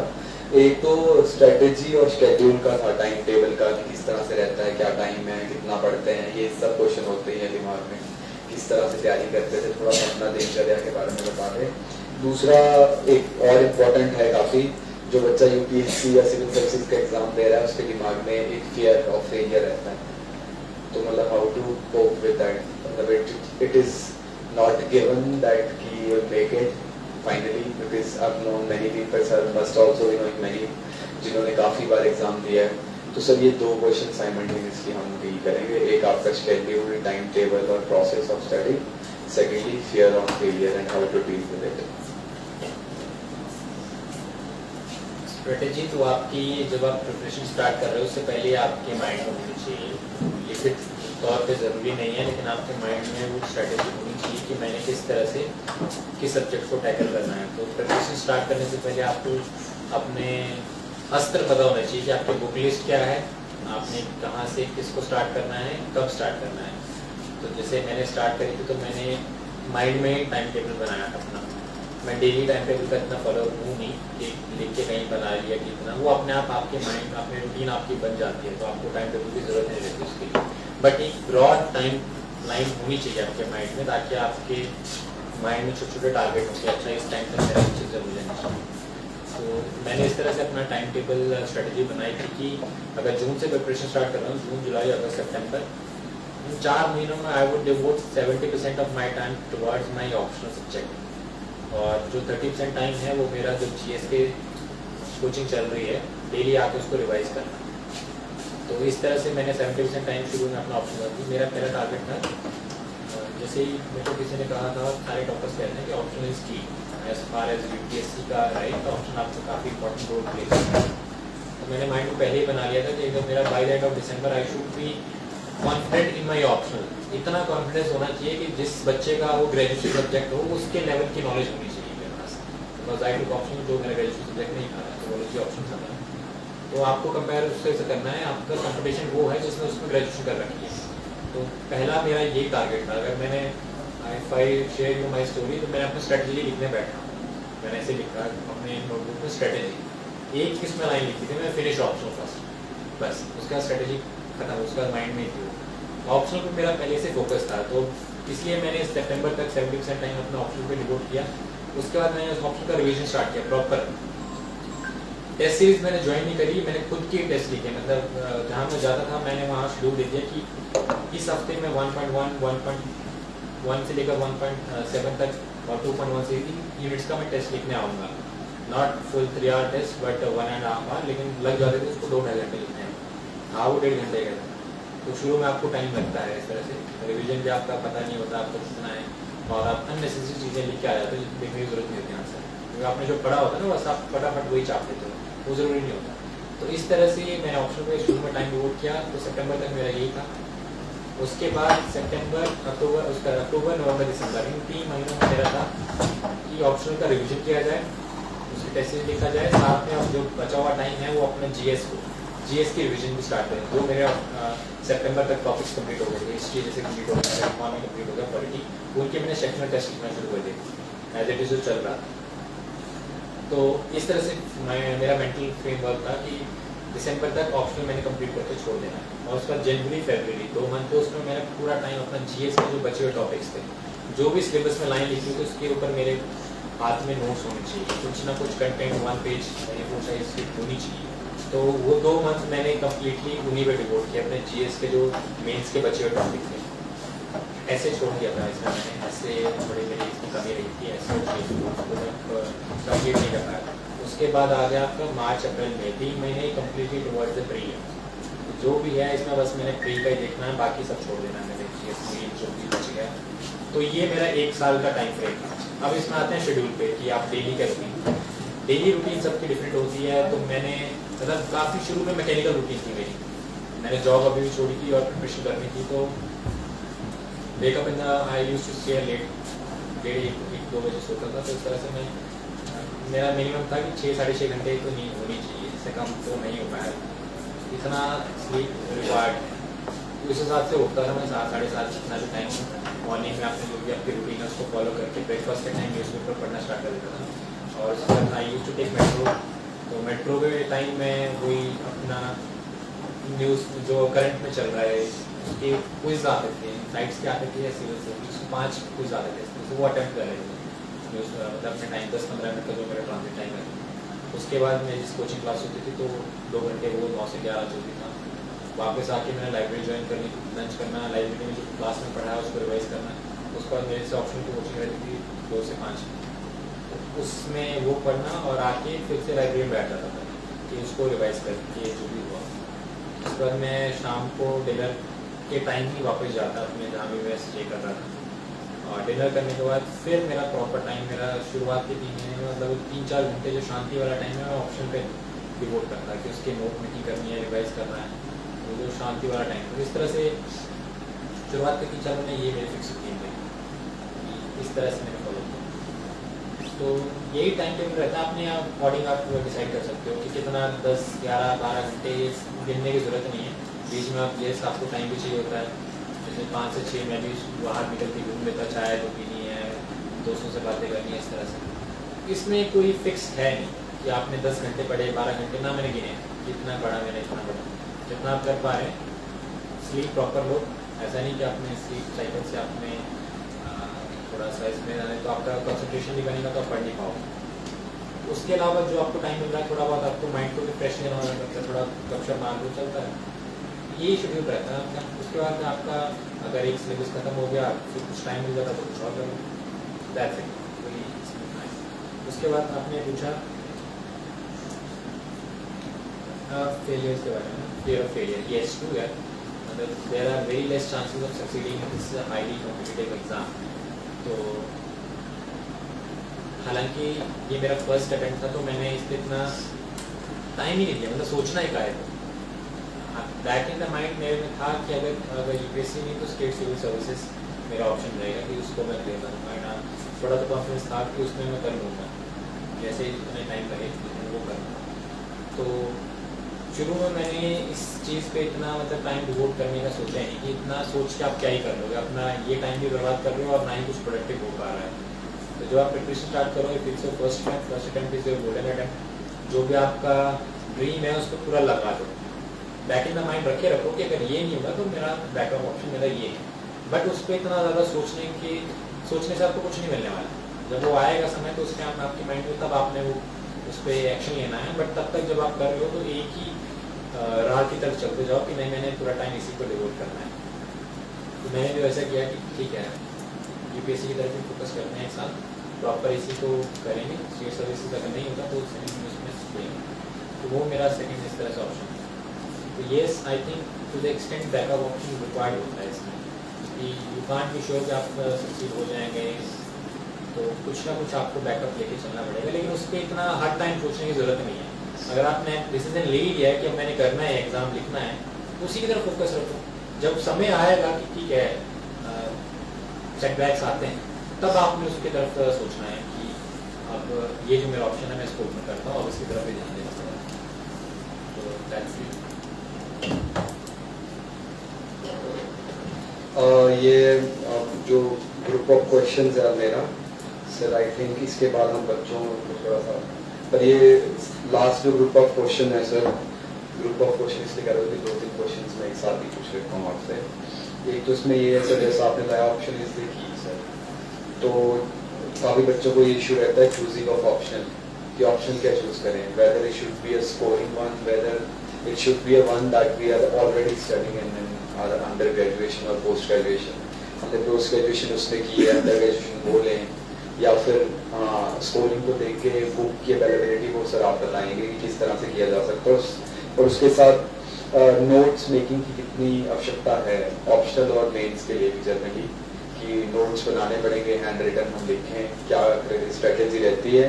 और सबसे लास्ट और सबसे इम्पोर्टेंट क्वेश्चन इसी के साथ ये है कि importance of coaching centres, coaching लेनी पड़ेगी चंबा में जैसा कि फैसिलिटी कम है, उस तरह।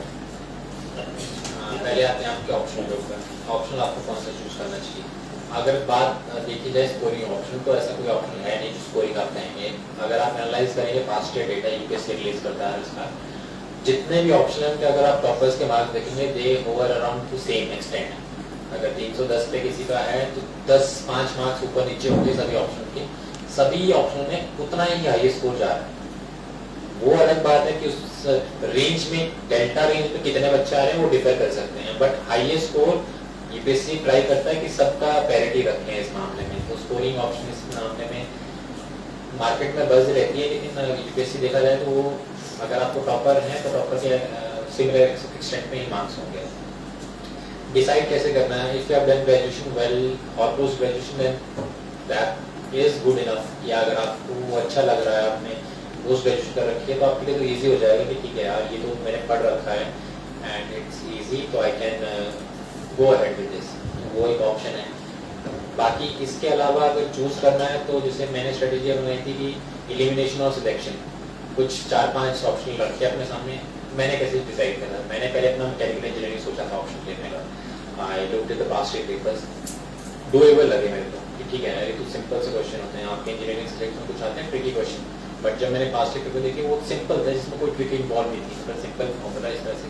बट देन आई रियलाइज्ड कि I have studied these subjects for 4 years. उस टाइम हम सेक्शन वाइज देते, एक सेमेस्टर में ये सब्जेक्ट, दूसरे में दूसरा, एक सेमेस्टर में ये पढ़ा, दूसरे में दूसरा पढ़ा। एक साथ 4 साल का एक साथ कंबाइन करना, तो आई थॉट कि that would be difficult for me कि इस तरह से। और दूसरा मेरा इसमें ये कंसिडरेशन भी था कि अगर मैं इंजीनियरिंग ऑप्शन ले रहा हूँ तो मैं अपने माइंड में डायलेमा नहीं चाहता था कि IAS की तैयारी कर रहा हूँ या IES की तैयारी कर रहा हूँ। इंजीनियर सर्विसेज भी होता है तो उसमें आई हैव सीन माय फ्रेंड्स, तो मेरा डिसीजन उनसे भी इन्फ्लुएंस था कि जो IES की तैयारी कर रहे थे, इंजीनियरिंग सर्विसेज एग्जाम जो होता है उसमें आपको सब्जेक्टिव अपने जो इंजीनियरिंग सब्जेक्ट्स हैं उस पर आंसर लिखने होता है। तो they told me it's very difficult कि आप जब 4 साल का एक साथ कंबाइन करना शुरू करते हैं। तो उनके रिकमेंडेशन पे प्लस मैं डायलेमा नहीं चाहता था कि मैं अगर यूपीएससी सिविल सर्विसेज नहीं हो रहा तो IES की तरफ पूछ रहे हैं, तो फिर से वो टेक्निकल साइड में नहीं जाना चाह रहा था, तो इसलिए मैंने अपना टेक्निकल ऑप्शन नहीं किया। उसके अलावा जैसे फिर एलिमिनेशन तो हो गया इस तरह से, बाकी फिर 4-5 मैंने ऑप्शन रखे कि PSIR हो गया, एंथ्रोपोलॉजी हो गया, ज्योग्राफी हो गया। सबके मैंने पास्ट ईयर टॉपर्स के वीडियो देखे ऑप्शन की कि उन्होंने किन बेसिस पे उनको सिलेक्ट किया, क्या उनके स्ट्रॉन्ग पॉइंट्स थे, क्या उन्होंने कहा कि इसमें डिफिकल्ट है।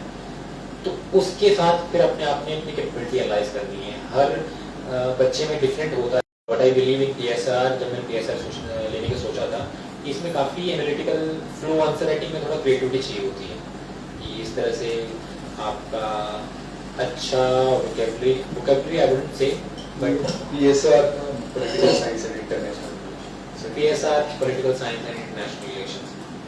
तो उस तरह से फिर मैंने सोचा यार ये थोड़ा मैंने मतलब अपनी कैपेबिलिटी एनालाइज करी, प्लस जो टॉपर्स आपके पास ये इसके स्ट्रॉन्ग पॉइंट्स। आप अगर कोई ऑप्शन में 2-3 सोचो, उसमें से उनके सिलेबस को गो थ्रू करो थोड़ा बहुत, और पास्ट ईयर के टॉपर्स के वीडियो देख लो कि वो क्या कह रहे हैं कि उस टॉपर में कैसा है। स्कोरिंग यस, कुछ ऑप्शन आप कहेंगे कि हाँ सिलेबस कितना है, उसमें मार्क्स कितने आ रहे हैं, ये सब पॉइंट्स रहते हैं कंसिडरेशन जब आप करते हैं। कई बार आप ऐसे ही डिमोटिवेट हो जाते हैं, यार ये पिछले 3 सालों से ऑप्शन चल ही नहीं रहा, वो इन्फ्लुएंस करता है टू द एक्सटेंट आपके डिसीजन को। यस, वो भी आपने देखना है। तो इस तरह 4-5 पॉइंट्स आप ले लो, उस हिसाब से अपना डिसीजन ले सकते हैं कि आपकी क्या कैपेबिलिटी है, आप एनालिटिकल माइंड के हैं या फिर you are good in retaining information. कुछ ऐसे ऑप्शन हैं जिसमें बहुत ज़्यादा आपको रिटेन करना पड़ता है इन्फॉर्मेशन, रट्टा मारना पड़ता है बहुत ज़्यादा। कुछ ऐसे ऑप्शन हैं कुछ में ऐसे जिसमें करंट का ज़्यादा मिक्स रहता है, उसमें आपको करंट से अपडेट रहना पड़ेगा। ये सब पॉइंट्स आप रखें अपने माइंड में जब आप डिसीजन लेना चाहेंगे। कुछ ऐसे ऑप्शन होते हैं जिनमें लगता है कि सिलेबस कम है, वैसे हालांकि ये कुछ ऑप्शन रहते हैं कुछ में ज़्यादा एक्सटेंड है। मेरे को लगा ज्योग्राफी में बहुत ज़्यादा हो जाता है कई बार, तो वो मैंने भी देखा यार ये ज़्यादा हो जाएगा। कुछ कहीं ये कंसिडरेशन रखते हैं कि यार इसका और GS में ज़्यादा सिंक हो रहा है, आपका कॉमन सिलेबस है, तो वो कंसिडरेशन लेके। तो इस तरह से फिर मैंने एंथ्रोपोलॉजी इसलिए चूज़ किया कि मेरे फ्रेंड ने रिकमेंड किया था कि यार ये अच्छा है। When I started reading it, मैंने वो जो सेपियंस बुक थी वो बड़ी इंटरेस्टिंग लगी। एक चीज़ ये रहता है सच में, आपका इंटरेस्ट उसमें होना चाहिए। जब आप एक चीज़ को बार बार पढ़ते हैं आप उससे बोर हो जाते हैं, कुछ नया सब्जेक्ट उठाते हैं तो आपका उसमें इंटरेस्ट आता है। तो एंथ्रोपोलॉजी में कुछ मामले में अच्छा लगा, स्कोरिंग भी था, जैसे था कि पिछले पास्ट रिजल्ट्स में इनका अच्छा रिस्पॉन्स आ रहा था। और उसके अलावा मेरे को लगा कि ये जो पास्ट टॉपर्स ने कहा था कि इस ऑप्शन में आपको बहुत ज़्यादा स्कॉलर्स को कोट करना पड़ेगा और आपको ये चीज़ें याद रखनी चाहिए। आई थॉट कि I was good with it, तो मैंने सोचा कि इसमें मैं आगे जा सकूँगा, एज ए कंपटीशन को बीट कर पाऊँगा। दूसरा चौथा मेरा कंसिडरेशन था कि PSIR पोलिटिकल साइंस के तो ग्रेजुएशन में भी बच्चे लेते हैं, पर एंथ्रोपोलॉजी ऐसा सब्जेक्ट है जिसको कोई ग्रेजुएशन बहुत कम लेते हैं, तो मेरा कंपटीशन उन्हीं बच्चों के साथ होगा जिन्होंने आई थिंक अपने ग्रेजुएशन में या फिर इंजीनियरिंग ले रखा होगा या फिर कोई और सब्जेक्ट या फिर मेडिसिन या फिर मेडिकल साइड से, तो लेवल प्लेइंग फील्ड पे हम कम्पीट करेंगे। तो इस तरह के कुछ 4-5 पॉइंट्स आप रखें, डॉक्टर्स की वीडियो देखें, उस ऑप्शन पर एनालाइज करें, अपना इंटरेस्ट जरूर देखें, आपका इंटरेस्ट जरूर होना चाहिए उसमें। और उसके बाद जब आपने ले लिया तो आपने मन में ठान लेनी है कि अगर मैं ऑप्शन ले रहा हूँ, आई should be in the top 10 of this option, उस हिसाब से प्रिपरेशन करनी है आपने। ऐसा नहीं कि टाइम पास के लिए ले लिया कि ठीक है एवरेज मार्क्स, ऑप्शन पे जब आपने फोकस करना है, you have to aim at the top कि मेरे को टॉपर बनना है इस ऑप्शन। सेकंड था आपका note making. Note making is very much necessary मेरे हिसाब से। खुद के नोट्स बनाए, दूसरों के नोट्स देख के आपको हिंट मिलता है, लेकिन वो चीज़ें माइंड में आपके बैठेंगी नहीं। जब आप खुद के नोट्स बनाते हैं, आपके पिक्टोरियल मेमोरी चीज़ होती है, आपको पता होगा उस पेज के टॉप पेज में मैंने ऐसे लिखा, जो बार बार रिवाइज करें ना, आपकी चीज़ें आपके दिमाग में बैठ जाती हैं। वो तभी होगा जब आपने खुद के नोट्स बनाए होंगे, आपके कॉन्शियस माइंड में वो चीज़ें जाती रहती हैं जब आप नोट मेकिंग करते हैं। So yes, note making is necessary, absolutely necessary for the optional. GS में कुछ है जिसमें आप ठीक है ऐसे भी काम चला सकते हैं, बट आई प्रेफर कि आप उसके भी नोट्स बनाएं। मेंस के तो हर चीज़ के बनते ही हैं नोट्स, कुछ भी आपके A4 साइज में कंटेंट होना चाहिए, क्वेश्चन जो भी आए। प्री के तो आई थिंक प्री में तो कंबाइन ही हो जाता है, तो इस तरह से आप नोट मेकिंग कर सकते हैं। Then last is important question about coaching. Yes, काफ़ी लोगों के माइंड में रहता है कि कोचिंग लें ना लें, तो एट आउटसेट मैं बताता हूँ यस मैंने कोचिंग ली थी, तो मेरा उस हिसाब से इन्फ्लुएंस रहेगा मेरा ओपिनियन उस हिसाब से। But I have seen my friends जो मेरे साथ बैचमेट्स थे, उन्होंने कुछ ऐसे बैचमेट्स भी हैं जिन्होंने बिना कोचिंग के क्लियर किया है, और कुछ हैं जिन्होंने बिना कोचिंग के फर्स्ट अटेम्प्ट में क्लियर किया। तो ये पीपल आर देयर, अगर आप उनकी स्ट्रेटेजी जानना चाहोगे you can search them on internet किस तरह से कि कैसे किया। बट आई बिलीव कि जैसे I was working in Noida, तो स्टार्टिंग में अगर गाइडेंस की ज़रूरत थी मेरे को कि कैसे करना है, कौन से सब्जेक्ट्स कैसे पढ़ना है, कोचिंग का। और ये भी नहीं मैं कहूँगा कि जिसने कोचिंग ले ली ही इज़ श्योरली गेटिंग सिलेक्टेड। आपको पता कितने लोग कोचिंग लेते हैं और कितने सिलेक्ट होते हैं, तो इसका ये तो बिल्कुल भी मतलब नहीं है कि अगर आप कोचिंग लेंगे तभी आपका सिलेक्शन होगा। मेरे को जो बेनिफिट मिला कोचिंग का, एक तो उसमें बेनिफिट था कि आपको कंटेंट मिल जाता है थोड़ा बहुत, लेकिन उसमें आपको संतुष्टि रखनी पड़ती है कि ठीक है ये जो पढ़ा रहे हैं यही काफ़ी है, उसके बाद जो वैल्यूएशन करना है वो मैं करता रहूँगा बाद में। लेकिन अगर कोचिंग को भी ट्रस्ट नहीं कर रहे हैं, इंटरनेट पे आपको इतने रिसोर्सेज है, उस वाली कोचिंग में अच्छा पढ़ा रहे हैं, मेरे को वहाँ से देखना चाहिए, तो वो थोड़ा संतुष्टि रखनी पड़ेगी। जो मेरे को मैक्सिमम बेनिफिट रहा था वो रहा था शेड्यूल में, एक आपकी कंसिस्टेंसी बन जाती है। जब मैं कोचिंग में था तो मेरे को एफर्ट नहीं मानना पड़ता कि आज मैंने क्या पढ़ना है, वो कोचिंग वाले पढ़ाएंगे मेरे को बस उसको रिवाइज करना है। तो मेरे माइंड से एक बर्डन हट गया कि आज मैंने क्या करना है। जो कोचिंग वाले पढ़ा रहे हैं मेरे लिए वो कंसिस्टेंसी, वो उन्होंने पढ़ाना ही है, तो मेरा रूटीन बन गया कि जो उन्होंने पढ़ाना है मैंने आके डेली रिवाइज करना है, उसकी रेफरेंस बुक कंसल्ट करनी है, उसमें थोड़ा वैलिडेशन करना है, दैट्स इट। तो एक बर्डन माइंड से निकल जाता है। ये मेरे को तब महसूस हुआ कि मैंने coaching I took for 8 months, उसका कोविड आ गया था, मैं came back home, I gave my pre. जब मैं आई थिंक फरवरी में घर आ गया था, मार्च में आपका कोविड हिट किया था, तो मैंने प्री की प्रिपरेशन बाकी सारी घर से करी, मेंस भी घर से करी, तो वो सब ऑनलाइन ही प्रिपरेशन, मतलब घर बैठ के प्रिपरेशन करी। तब उस टाइम को फील हुआ घर बैठ के आपको एक कॉन्शियस डिसीजन लेना पड़ता है, आज मैं यहाँ से आज मैं ये टॉपिक कवर करूँगा।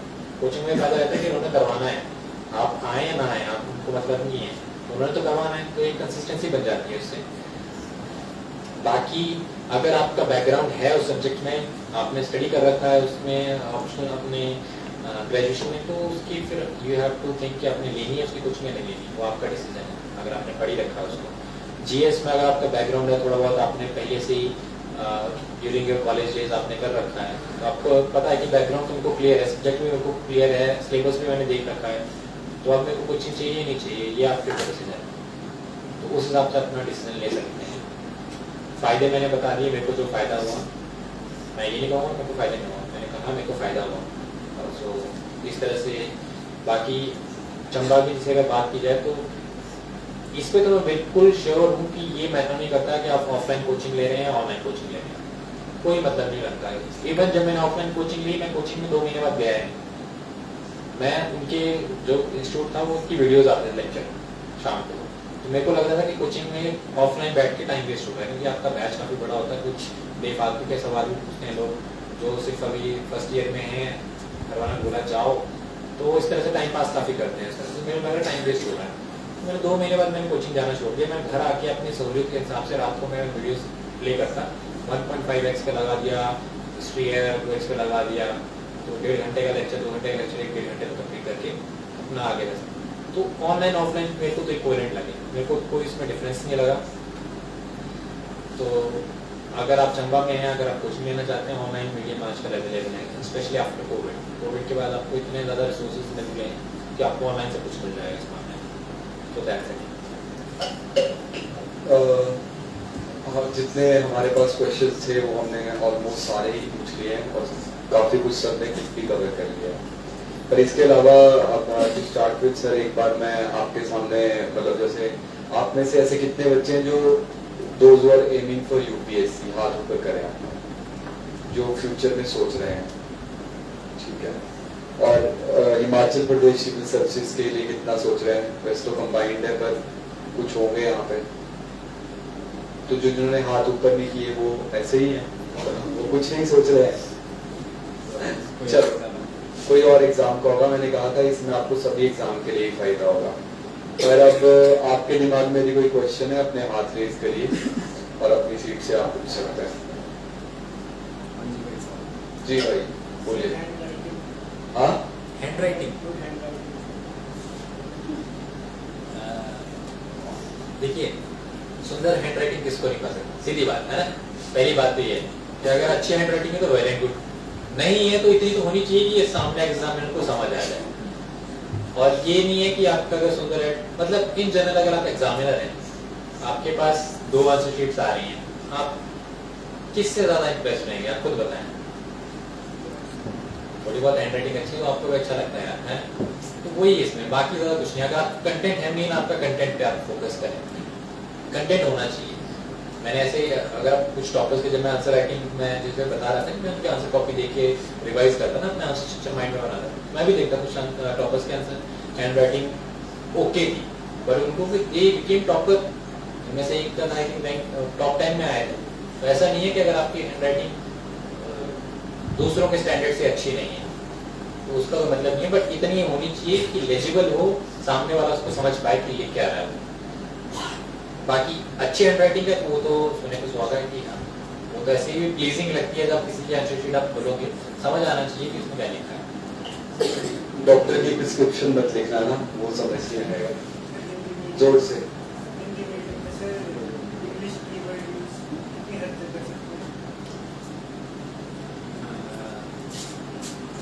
नॉट श्योर यार इस पे कि क्या है, बट करते हैं यूज। जैसे हिंदी मीडियम में टॉपर अभी कौन, रवि सिहाग हैं कुछ इस तरह से है, हाँ, तो यूज करते हैं, वो कर सकते हैं। लेकिन लिखना आपने हिंदी में है ना, उसको इंग्लिश स्क्रिप्ट में नहीं लिखना, हिंदी में। जैसे हम भी हिंदी में, जैसे हमारे जैसे बेसिक वर्ड्स, तो हॉस्पिटल को हिंदी में हॉस्पिटल हिंदी में अस्पताल में लिख सकते हैं, कॉलेज को कॉलेज लिखते हैं तो वो इंग्लिश ही है ना। तो देवनागरी में लिख सकते हैं आप इंग्लिश वर्ड को, आई थिंक, अनलेस कि आपका वो लिटरेचर ऑप्शनल है, वो अलग बात है, बट जीएस में आप लिख सकते हैं। और किसी, आपका नाम क्या है? नाम बता दो ना। चमन, थर्ड ईयर में हो आप? ठीक है भाई, बैठिए। और कोई?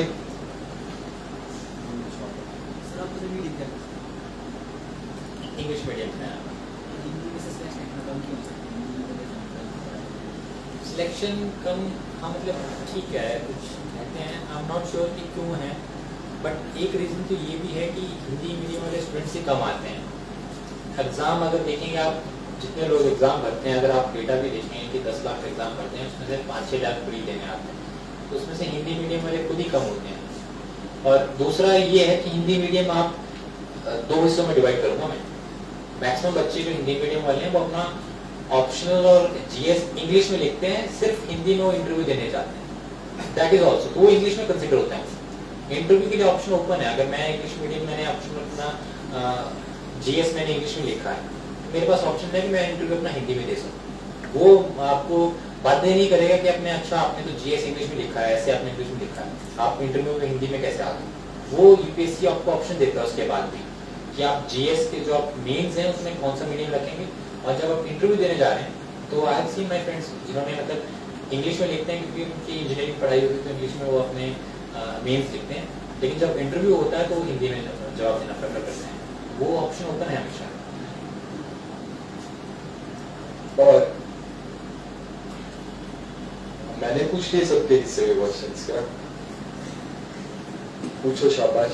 एक सेकंड पहले ना जब हम शुरू में आए थे, ये स्टार्ट हो रहा था कोर्स, हमने आपसे पूछा था कि आपके दिमाग में कोई क्वेश्चन है, जो आगे बैठे थे सबने कहा था है। अब आपके दिमाग में जो भी क्वेश्चन है बिना डरे, सबसे पहले मैं चाहूंगा कि सर ये भी बताएं इंपॉर्टेंस ऑफ कॉन्फिडेंस क्या है, क्योंकि चंबा में मैंने थोड़ी देर पहले भी सर को ही बताना चाहूंगा, जब स्कूल्स कॉलेजेस में कहीं भी कोई कैंप करता है बच्चों के दिमाग में बहुत क्वेश्चन होते हैं, पर चंबा में मैंने नोटिस किया कि बच्चे थोड़ा डरते हैं इस मामले में, वो बोलते नहीं है खुल के। यदि आपके पास कोई क्वेश्चन है तो बताएं, और इसकी बहुत जरूरी है अभी अगर आप बता पाएंगे तो सर आपको डायरेक्टली अभी आंसर देंगे, और क्या बेटर है इससे। बोलो, जोर से बोलना अपना नाम भी और अच्छा माइक और माइक भी लो। हेलो, गुड आफ्टरनून सर, मेरा नाम सुहानी शर्मा है और मेरा क्वेश्चन आपसे ये कि स्टैंडर्ड बुक्स के अलावा और क्या रिसोर्सेज हैं जो मतलब हमारी यूजफुल हो सकते हैं, क्या एनसीईआरटीज इम्पोर्टेंट हैं यूपीएससी की प्रिपरेशन के लिए और कितनी इम्पोर्टेंट है वो, और उसके अलावा और क्या जैसे गवर्नमेंट की वेबसाइट्स होती है क्या उनको भी हम फॉलो कर सकते हैं? एनसीईआरटीज तो इम्पोर्टेंट होती ही हैं, आप पढ़ सकते हैं।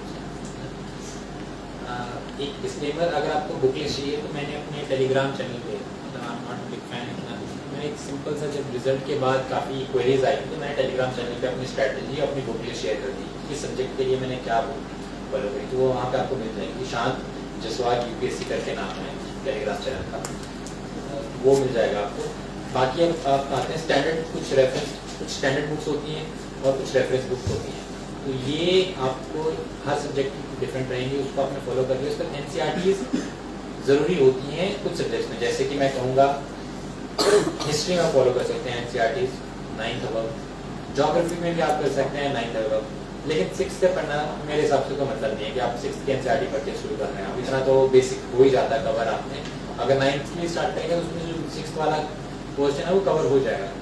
तो अगर आपने कुछ एनसीईआरटीज पढ़नी है तो आई वुड सजेस्ट कि पढ़ें 9th ऑनवर्ड्स पढ़ें, geography 9th onwards, polity yes polity भी आपकी 9th 11th-12th की ज़्यादा मायने रखती हैं, सोशियोलॉजी की रहती हैं 11th-12th की, वो बढ़िया एनसीईआरटीज हैं, कुछ तो इतनी बढ़िया एनसीईआरटीज हैं, सोशियोलॉजी वाली बहुत बढ़िया एनसीईआरटीज, मतलब मेरे को जब मैंने पढ़ी थी बहुत अच्छा लगा था उनको पढ़ के। एक आपकी एनसीईआरटी रहती है इकोनॉमी के पढ़ेंगे तो ठीक है, मतलब एनसीईआरटी में जो सिलेबस है ना वो तो आपने कवर करना ही है, इकोनॉमी इतना क्लियर होता नहीं है, लेकिन आपको पता चल जाता है ये टॉपिक मैंने पढ़ने हैं जो एनसीईआरटी में दे रखे।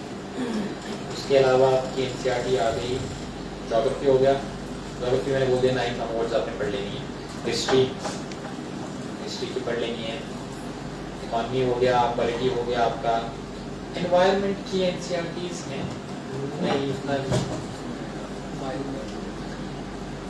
वो साइंस एंड टेक में आ जाता है थोड़ा बहुत इस तरह से, हाँ थोड़ा बहुत पढ़ सकते हैं।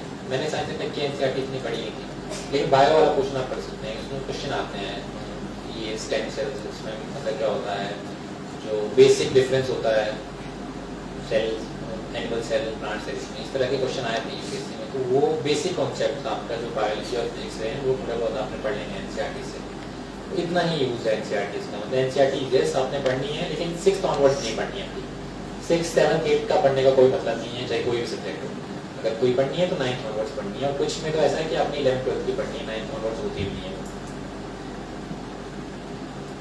और ये जो कह रहे थे एक आपका कॉन्फिडेंस की बात, इसलिए मैं इस तरह के सेशन ऑर्गेनाइज करता हूँ, मैं लेक्चर देने वाला सेशन कम रखता हूँ कि जहाँ मैं पोडियम पे खड़े होकर बस लेक्चर देके चला जाऊँ। This is the kind of environment जहाँ हम बैठे हैं, आप भी बैठे हैं, आपके सामने हो, तो आप बेझिझक क्वेश्चन कर सकते हैं, ये वर्कशॉप सेमिनार टाइप का सेशन है, तो आप बैठे बैठे जहाँ भी हैं, छोटी गैदरिंग है, तो आप वहाँ क्वेश्चन पूछ सकते हैं।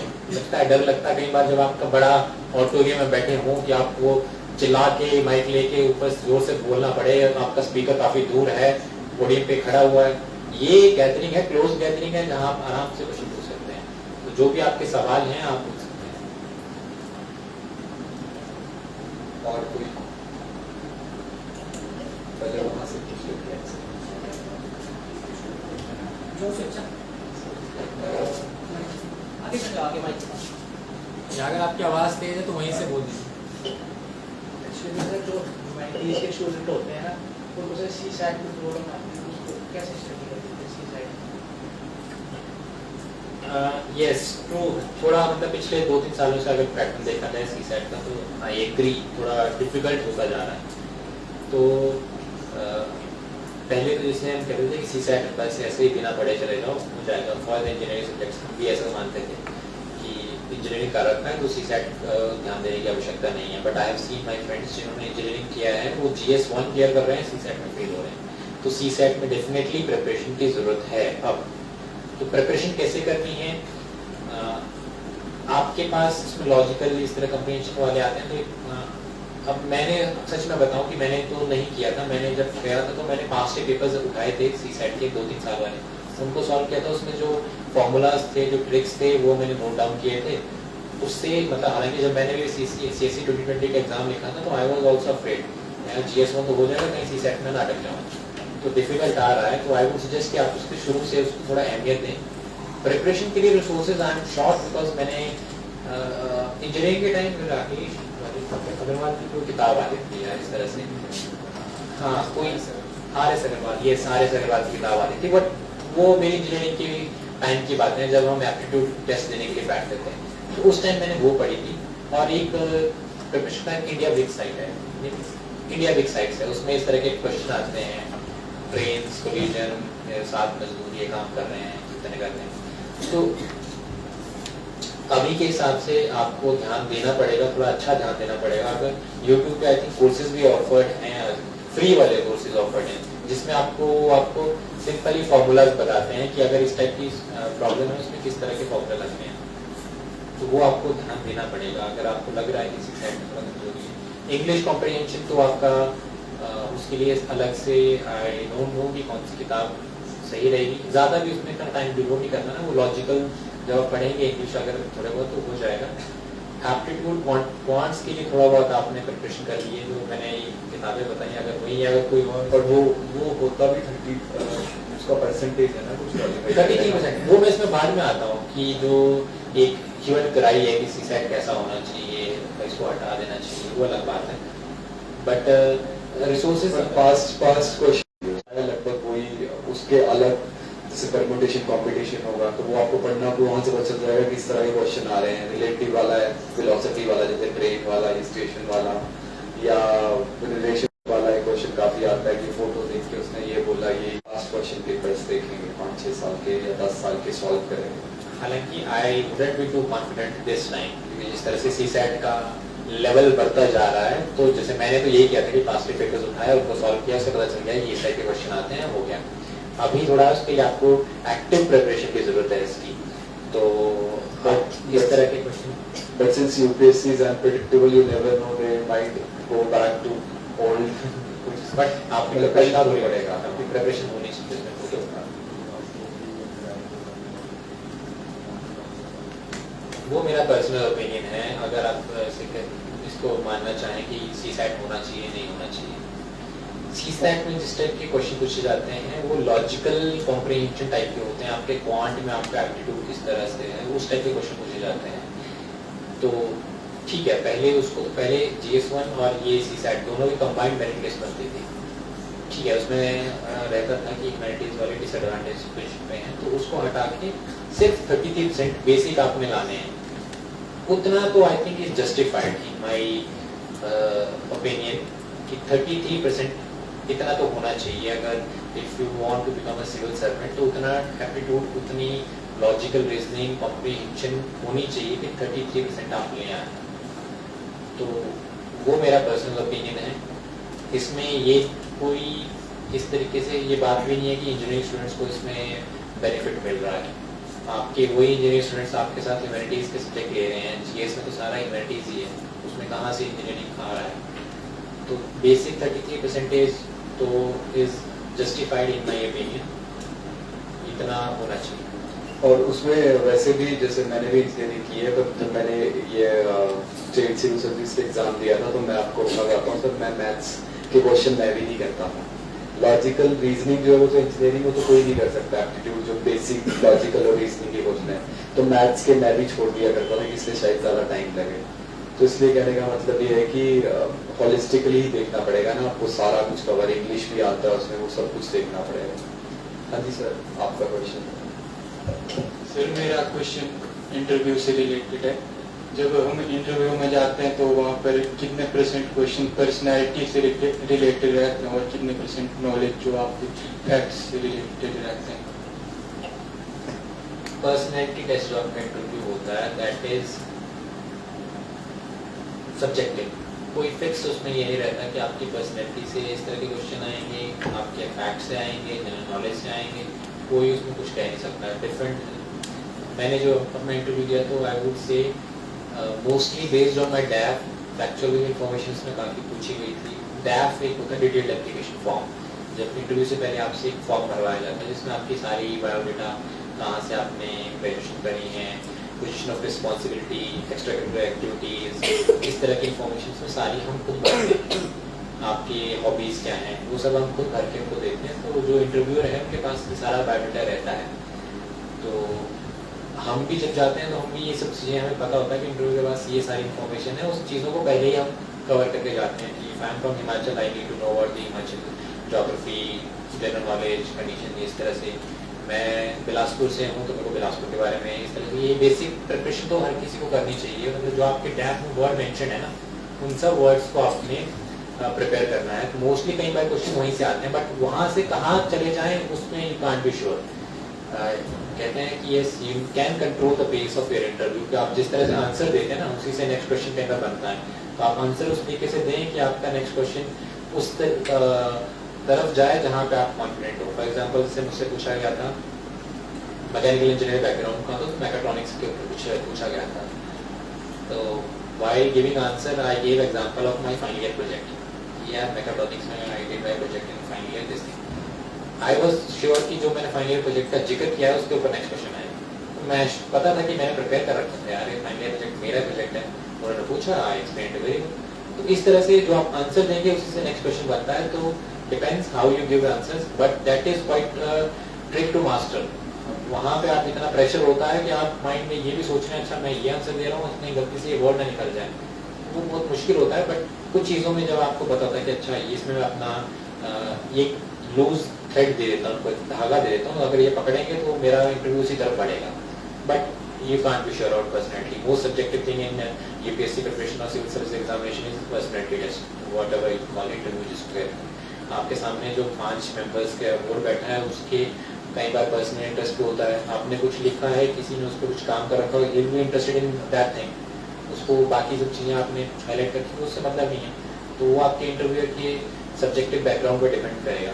तो कोई फिक्स परसेंटेज नहीं है कि आपके पर्सनैलिटी से कितने क्वेश्चन पूछे जाएंगे, कितने आपके जनरल नॉलेज से पूछे जाएंगे। So that varies from the person to person. But what you can do, जो आपका डैफ जा रहा है उस पर आप पूरा प्रिपरेशन करके जा सकते हैं। अपने बेसिक क्वेश्चन जो होते हैं, इंटरव्यू की एक बुक मिल जाती है कि पास्ट के जो ट्रांसक्रिप्ट पढ़ना बहुत इंपॉर्टेंट रहता है। इसमें ट्रांसक्रिप्ट मतलब जो आपसे पिछले साल जो बच्चों ने इंटरव्यू दिए उनसे क्या क्या क्वेश्चन, वो आपके बाद में बताते हैं कि my background is this and these are the question जो मेरे को पूछे गए थे इंटरव्यू में। तो उनको पढ़ो कि अच्छा यार मेरा सिमिलर बैकग्राउंड है इस बच्चे के साथ, इनसे क्या क्या सवाल पूछे गए, तो वो सब आप पहले से प्रिपेयर कर सकते थे। तो मैंने भी इस तरह से अपने इंटरव्यू का टाइम एवर नोट पे सेक्शन वाइज बना दिया था, हिमाचल, बिलासपुर, NIT हमीरपुर, उसके बाद मेरी जो हॉबीज़ हैं उन पर क्या क्वेश्चन आ सकते हैं, मेरा जो एक्स्ट्रा करिकुलर एक्टिविटीज़ हैं उन पर क्या क्वेश्चन आ सकते हैं, जनरल नॉलेज पे मेरे इंजीनियरिंग बैकग्राउंड मैकेनिकल इंजीनियरिंग में क्या क्वेश्चन आ सकते हैं। इस तरह सब सेक्शन वाइज उसमें मैं अपडेट करता जाता। जो ट्रांसक्रिप्ट पढ़ा अच्छा यार ये बैकग्राउंड तो मेरे से मैच कर रहा है, उससे पूछा गया तो उससे पूछा जा सकता है। इस तरह से you can prepare yourself, but rest is subjective, जो होगा वहाँ वही होगा। इसमें मैं ये कहना चाह रहा हूँ थोड़ा सबके साथ ही ऐड कर रहा हूँ कि जैसे जब आप हॉबीज या ये चीज़ें लिखते हैं ना, तो मेक श्योर कि आप ऐसी चीज़ें लिखें जो आप जेन्युइनली आपको लगता हो कि अब किसी ने कोई साइकिलिंग लिख दिया तो फिर उस पर वो रिसर्च नहीं कर सकता ना सर, कि उस समय इंटरव्यू के लिए पहले साइकिलिंग के बारे में पढ़ेगा। तो मैं सर से भी रिक्वेस्ट करूँगा, पर मैं सर से ये रिक्वेस्ट करूँगा कि थोड़े से 2-3 क्वेश्चन बता दें जो सर से पूछे थे। फिर एक दो जैसे मैं अपना अगर आपको बता सकता हूँ, क्योंकि हमारे जो एक इंटरव्यू में हॉबीज से ही क्वेश्चन मेरे से पूछा था कि आप बुक्स पढ़ने का शौक है तो आप कौन सी बुक अभी पढ़ रहे हो, तो उस समय आप झूठी बोल रहे हो, उस समय रिसर्च करके नहीं आ सकते ना कि मैं ये बुक है इसमें ये डाटा है। तो वो बुक का अपने उन्होंने बुक के बारे में पूछा, राइटर के बारे में पूछा, उस समय मैं काफका को कुछ पढ़ रहा था तो उन्होंने फिर वो पूछ लिया। और काफी सीनियर IAS ऑफिसर थे जो वन ऑफ द मेंबर जो चंबा के DC रह के गए हैं, जो सर कह रहे हैं कि उनका हॉबी इंटरेस्ट हो, फिर आधे क्वेश्चन तो उसी पे चले जाते हैं। सर आपके ऐसे कुछ क्वेश्चन जिससे बच्चों को पता लगे कि वो जेन्युइन होने चाहिए, ऐसे नहीं कि उसके लिए उन्हें अलग से रिसर्च करनी पड़े था जाने से पहले। तो स्टार्टिंग मेरी इंटरव्यू मतलब ठीक ठाक गया था। मेरा जो इंटरव्यूअर थे चेयरमैन थे, उन्होंने काफ़ी कंफर्टेबल मेरे को बना दिया था। जब मेरे इंटरव्यू थे तो कोविड टाइम चल रहा था, so we were wearing shield, mask, gloves, ये सब कुछ, तो काफ़ी अनकंफर्टेबल फील हो रहा था। तो उन्होंने कहा कि gentleman you have done your covid test. मैं कहा यस सर, तो यू कैन टेक ऑफ। मैं बड़ा रिलैक्स हुआ कि कम से कम आप अच्छे से बैठ तो रहे हैं और सामने फेस टू फेस एक्सप्रेशन वो देख सकते हैं मेरे, मैं उनके देख सकता हूँ। तो इस तरह से स्टार्ट हुआ मेरा। और पहला क्वेश्चन बाउंसर था, nothing related to my DAF, nothing related to my personality, it was about monsoon, कि मानसून में जो रेन्स आ रही हैं, whether they are increasing decreasing, इस तरह से what is your assessment, out of nowhere पहला क्वेश्चन था। उसके बाद वो चेयरमैन ने एक क्वेश्चन इस तरह से पूछा, उसका मेंबर्स आया, उन्होंने फिर मेरा डैप पकड़ा। उन्होंने डैप पे जैसे मेरे हॉबीज थे, तो मैंने जो सच में हॉबीज थे वही लिखे थे। इंजीनियरिंग स्टूडेंट्स हो तो जनरली रहता है watching movies and TV series, मैंने उसमें भी स्पेसिफिक कर दिया कि मूवीज बहुत वास्ट ऑप्शन हो जाता है, watching science fi and comedy movies, थोड़ा सा स्पेसिफिक हो जाए कि ज़्यादा इधर उधर ना भागे वो, तो साई फाई कॉमेडी इस तरह के मैंने स्पेसिफाइड कर दिया। और हाइकिंग इस तरह से मतलब ट्रैकिंग करता तो वो सब लिख दिया। तो उसी से क्वेश्चन पूछे गए मुझसे। अब पूछा तो मैंने तो स्पेसिफिक कर दिया था मूवीज, लेकिन अब इंटरव्यू को मूवीज नहीं देखी, उन्होंने तो मूवीज पकड़ा, उससे पूछा कि उस टाइम पे दिलीप कुमार जी की डेथ हुई, तो उसके बारे में पूछा गया। रिसेंटली ये famous Bollywood actor died and he has done this, can you name factual information, factual I told you this Dilip Kumar, हाँ where was he actually from, what was his actual real name. तो पाकिस्तान से थे, इनका नाम मैंने बता दिया। And can you tell me his contribution to Indian cinema, vast question था, एनालिटिकल भी था, तो उसमें हेल्प करा मेरे को। रिसेंटली मैंने आर्टिकल, जब इंटरव्यू से पहले आप आर्टिकल पढ़ते हैं तो इंडियन एक्सप्रेस पे उनके जब भी कोई आता तो उनके मरणोपरांत एक उनको भावहीन श्रद्धांजलि दी जाती है, तो उसमें उनका लिखा हुआ था कि he was a method actor. Method actor होते हैं कि जो अपने रोल में पूरा लीन हो जाएं, अपने आप को उसमें इमेजिन करें कि जो मेरा रोल है वो मैं इंसान हूँ। तो इस तरह का मैंने कह दिया, तो वो मेरे डैप से था। फिर मेरे डैप से था कि आई वॉज फ्रॉम हिमाचल, तो व्यास में अबाउट हिमाचल की टूरिज़्म, और उस टाइम पे टूरिज़्म और ये इसके ऊपर हमेशा डिबेट रहती है, ecology versus development, environment versus development, तो उसके ऊपर उन्होंने उससे पूछा। फिर हिमाचल से उन्होंने लिंक करने वाला, देखो ये मैं बताता हूँ, मैं हिमाचल का हूँ, उन्होंने लिंक कर लिया कि Himachal share the border with Jammu Kashmir, वो जम्मू कश्मीर भी पहुँच गए, टेररिज्म को पहुँच गए। फिर जम्मू कश्मीर से उन्होंने पहुँच गए पाकिस्तान पे, तो फिर पाकिस्तान से पूछना शुरू कर दिया, FATF सैंक्शन, अफगानिस्तान, तालिबान। तो क्वेश्चन आपका इंटरव्यू कहीं भी जा सकता है, उनको तो लिंक करने के लिए कहीं से भी कुछ ना कुछ चाहिए। तो मेरा डैप वेस्ट था। उसके बाद मैक्सिमम एक आधे बाउंसर क्वेश्चन थे। उसके बाद जैसे सेकंड मेंबर ने मुझसे मेरे मैकेनिकल बैकग्राउंड के पूछा, जो मैंने आपको बताया। इसके अलावा और भी कुछ क्वेश्चन पूछे। एक मेंबर ने फिर NITs, IITs इन सब के बारे में, एजुकेशन सिस्टम इन इंडिया के बारे में पूछा। लिंक तो मेरे डैप से हो रहा था, but that things relate to your general knowledge also. मैं NIT से हूँ, तो इसका मतलब उन्होंने NIT से IIT से जनरल एजुकेशन सिस्टम क्या इंप्रूवमेंट कर सकते हैं एजुकेशन सिस्टम में, क्या उसमें ड्रॉबैक्स हैं, तो that becomes part of your general knowledge. वो आप इतना प्रिपेयर नहीं हो सकता उसके लिए पहले से। तो इस तरह से आई वुड से कि स्टार्ट तो मेरा डैप बेस्ड होता है, लेकिन उसके बाद कहीं भी वो जा सकता है। डिपेंड करता है कि आपके जो इंटरव्यू है उनकी क्या है स्ट्रेंथ्स, उन्होंने कहाँ सर्व किया है। So this was my interview experience. बाद में आगे जी आपको बता दें। यही था ना, बस जो सर ने बताया कि इंटरव्यू में जो आप लिख रहे हैं, मतलब डैप्स जो कह रहे हैं, तो उसमें वो ऐसी चीज़ें लिखे जो जेन्युइनली आप फील करते हैं, आपने एक्सपीरियंस किया हो या आप करते हैं एक्चुअली। आप सर ने मूवीज़ कहा था तो वो दिलीप कुमार कुछ किया ना, तो इस तरह से वैसी चीज़ें लिखें। ऐसा ना हो कि पेपर में जाने से पहले आपको अलग से उस हॉबी के ऊपर स्टडी करनी पड़े। एथलेटिक्स लिख दिया किसी ने तो वो उस पर ही पूछेंगे, कुछ पूछ सकते हैं उस पर ना। और कोई क्वेश्चन? जी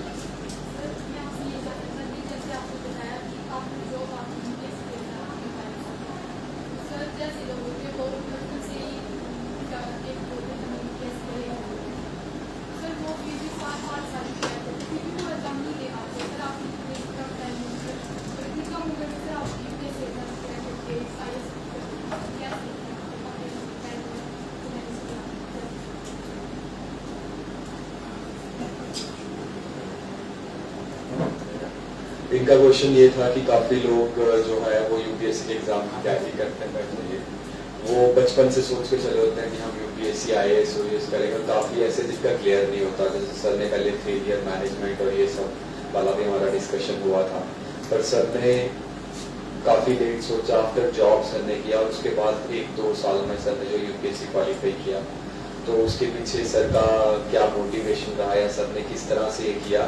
और साइमल्टेनियसली जो लोग नहीं कर पा रहे हैं ऐसा, तो क्या ये तर्क संगत है कि 5-6 साल आप एक एग्जाम की तैयारी कर रहे हैं और आप अपने प्रोडक्टिव ईयर्स ऑफ एज जो है, जो इंडिया के पास सबसे ज़्यादा है समय यंगस्टर्स, वो कुछ एग्जाम के लिए आप दे रहे हैं, 8-9 अटेम्प्ट दिए जा रहे हैं।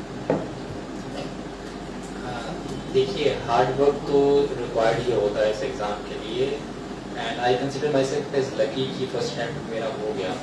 हार्ड वर्क तो मैंने किया है, लेकिन साथ में आई वुड से कि बाय गॉड्स ग्रेस लक भी साथ था तभी हो पाया है। तो यस, वो दोनों चीज़ें चाहिए होती हैं मेरे हिसाब से इस एग्ज़ाम को क्लियर करने के लिए।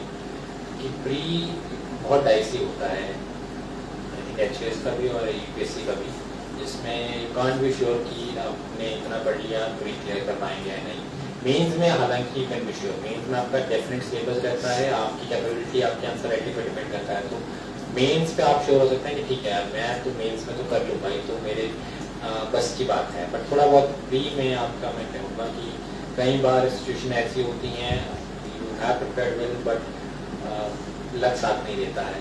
तो मेरा फर्स्ट अटेम्प्ट में हो पाया, तो I consider myself as lucky. Hard work तो किया, लक भी साथ में था। बाकी बाद में आते हैं कि जो बचपन से यही सोच के आते हैं और नहीं हो पाता, तो काफ़ी फैक्टर्स हैं इसमें कि जो ये डिसाइड करते हैं कि आपका एग्ज़ाम क्लियर होगा या नहीं होगा। किसी एक चीज़ पे हम पर्टिकुलर को ये नहीं कह सकते कि हाँ यार आपका इसी कारण नहीं हो रहा है। प्रिपरेशन में कितने आपके वेरिएबल्स रहते हैं, आपकी स्ट्रेटजी मैंने पे आती है बात, स्ट्रेटजी आपने सही करी फॉलो, आप बुक लिस्ट आपकी सही है, बुक लिस्ट तो चलो स्टैंडर्ड हो ही गई है, उसके बाद आप कितना डीप के सब्जेक्ट में जा रहे हैं। एक आपको ना एनालाइज करना पड़ेगा कि आप, मैंने देखे हैं कुछ दोस्त ऐसे जो एक सब्जेक्ट में इतना घुस जाते हैं कि उन्होंने मतलब पीएचडी कर लेंगे उस सब्जेक्ट में, जबकि इतना रिक्वायर्ड नहीं है। तो जब भी आप प्रिपरेशन करें, आप ये जरूर ध्यान में रखें कितना आपने डेप्थ में जाना है किसी सब्जेक्ट के और कितना आपने ब्रॉड में जाना है, उसके कितने वास्टनेस में कवर करनी है आपने। डेप्थ मतलब किसी एक टॉपिक के आपने बाल की खाल नहीं उधेड़ देनी, आप पीएचडी नहीं कर रहे हैं। जनरल स्टडीज मतलब जनरल स्टडीज 250 वर्ड्स लिखने आपने मैक्सिमम यूपीएससी में, इससे ज़्यादा आपसे पूछा भी नहीं जा रहा। तो उतना ही आपने प्रिपेयर करना है कि आप जब क्वेश्चन आए उसमें से, तो आप you are prepared with the content to write 250 words. तो उसमें अगर आप कुछ ऐसे करते हैं कि उसी में इतना डीप चले जाते हैं कि उनको तो पता सब कुछ होगा कि हाँ ऐसा होगा, लेकिन किसी न किसी चीज़ में वो कॉम्प्रोमाइज़ कर लेते हैं। आपने एक सब्जेक्ट को इतना डीप कर लिया तो बाकी सब्जेक्ट्स भी तो आपने करने ना, आपको बैलेंस बनाना है सभी में। तो शायद ये गलती उनसे हो जाती है, और गलती भी क्या कहूँगा मैं, कई चीज़ें उनके हाथों में भी नहीं होती। ठीक है, इस बार प्रिपरेशन अच्छी करी, लेकिन उस टाइम थोड़ा लास्ट में जिस दिन एग्जाम था उस दिन कंडीशन कुछ और होती थी, कुछ कई चीज़ें इन्फ्लुएंस करती हैं। तो कुछ जो मैं ऐसे बता रहा हूँ कि हार्ड वर्क करना है, लेकिन हार्ड वर्क आपने ऐसा नहीं करना है कि जो रिक्वायर्ड ही नहीं है वो भी आप करने बैठ गए। जीएस को जीएस की तरह पढ़ो, ऑप्शनल को ऑप्शनल की तरह पढ़ो, और जितना रिक्वायर्ड है उतना ही नॉलेज रखो। ये काफ़ी मैंने देखी है, जो आप कह रहे हैं ना कि 5-6 साल हो जाते हैं जिनको, तो शायद ये वो कर लेते हैं कि जो एग्जाम आपसे मांगता है आप उससे अकॉर्डिंग प्रिपेयर नहीं कर रहे हैं। अपनी रिक्वायरमेंट्स देखो ना एग्जाम की, एग्जाम आपसे क्या चाह रहा है कि आपको कितना लेवल का नॉलेज चाहिए, किस डायरेक्शन में चाहिए। आप अगर एनर्जी अपनी कहीं और लगा रहे हैं, श्योर ही आप जितना पढ़े जा रहे हैं, ये भी पढ़े जा रहे हैं, आपको लग रहा है अच्छा ये भी इसमें मास्टरी हासिल कर लेता हूँ, इसमें भी कर लेता हूँ, उसमें भी कर लेता हूँ। पहले देखो तो सही वो रिवार्ड है या नहीं, सिलेबस में है या नहीं। तो जब भी कई बार जैसे वहाँ आपके करोल बाग में इस तरह डिस्कशन के क्या बोलते हैं चाय स्टॉल पे लगे होते हैं डिस्कशन करने, हाँ यू स्टे विद दैट, वहाँ पे आपको इतने धुरंधर मिलेंगे जिन्होंने भाई ऐसा लगता है कि देश की पॉलिसी वही बना रहे हैं। इतने वो डिस्कशन और इसमें मशरूफ हो जाते हैं कि अच्छा जी अगले तो होम मिनिस्टर तो हम ही हैं, प्राइम मिनिस्टर तो हम ही हैं, हम ही देश की पॉलिसी डिसाइड करेंगे। तो इतना अपना जितना नॉलेज चाहिए उतना लो, एग्जाम क्लियर कर रहे हैं आप और आपका मेन मोटिव वही है एग्जाम क्लियर करना। पर्सनल ग्रोथ उससे आपकी होगी, लेकिन आपने इसमें मास्टरी हासिल करने की, ऐसे कहते हैं ना civil servant is jack of all trades master of none. Master of one बन जाना आपने बाद में जब सर्विस में आना है, एक तरफ स्पेशलाइजेशन कर लेनी है, बट जब आप प्रिपरेशन कर रहे हैं आपका मेन मोटिव आपके माइंड में क्लियर होना चाहिए। मैंने एग्जाम क्लियर करना है, मैंने किसी से भाषणबाजी नहीं करनी है, मैंने किसी सब्जेक्ट में गुरु नहीं बनना है कि उसमें PhD हासिल कर लेनी है।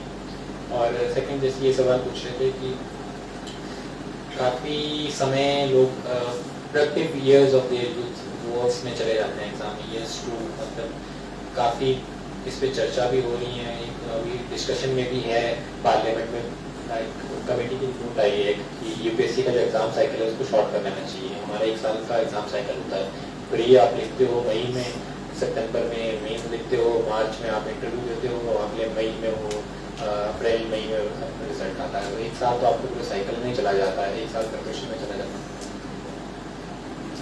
एज लिमिट का भी फिर उसमें ये चल रहा है कि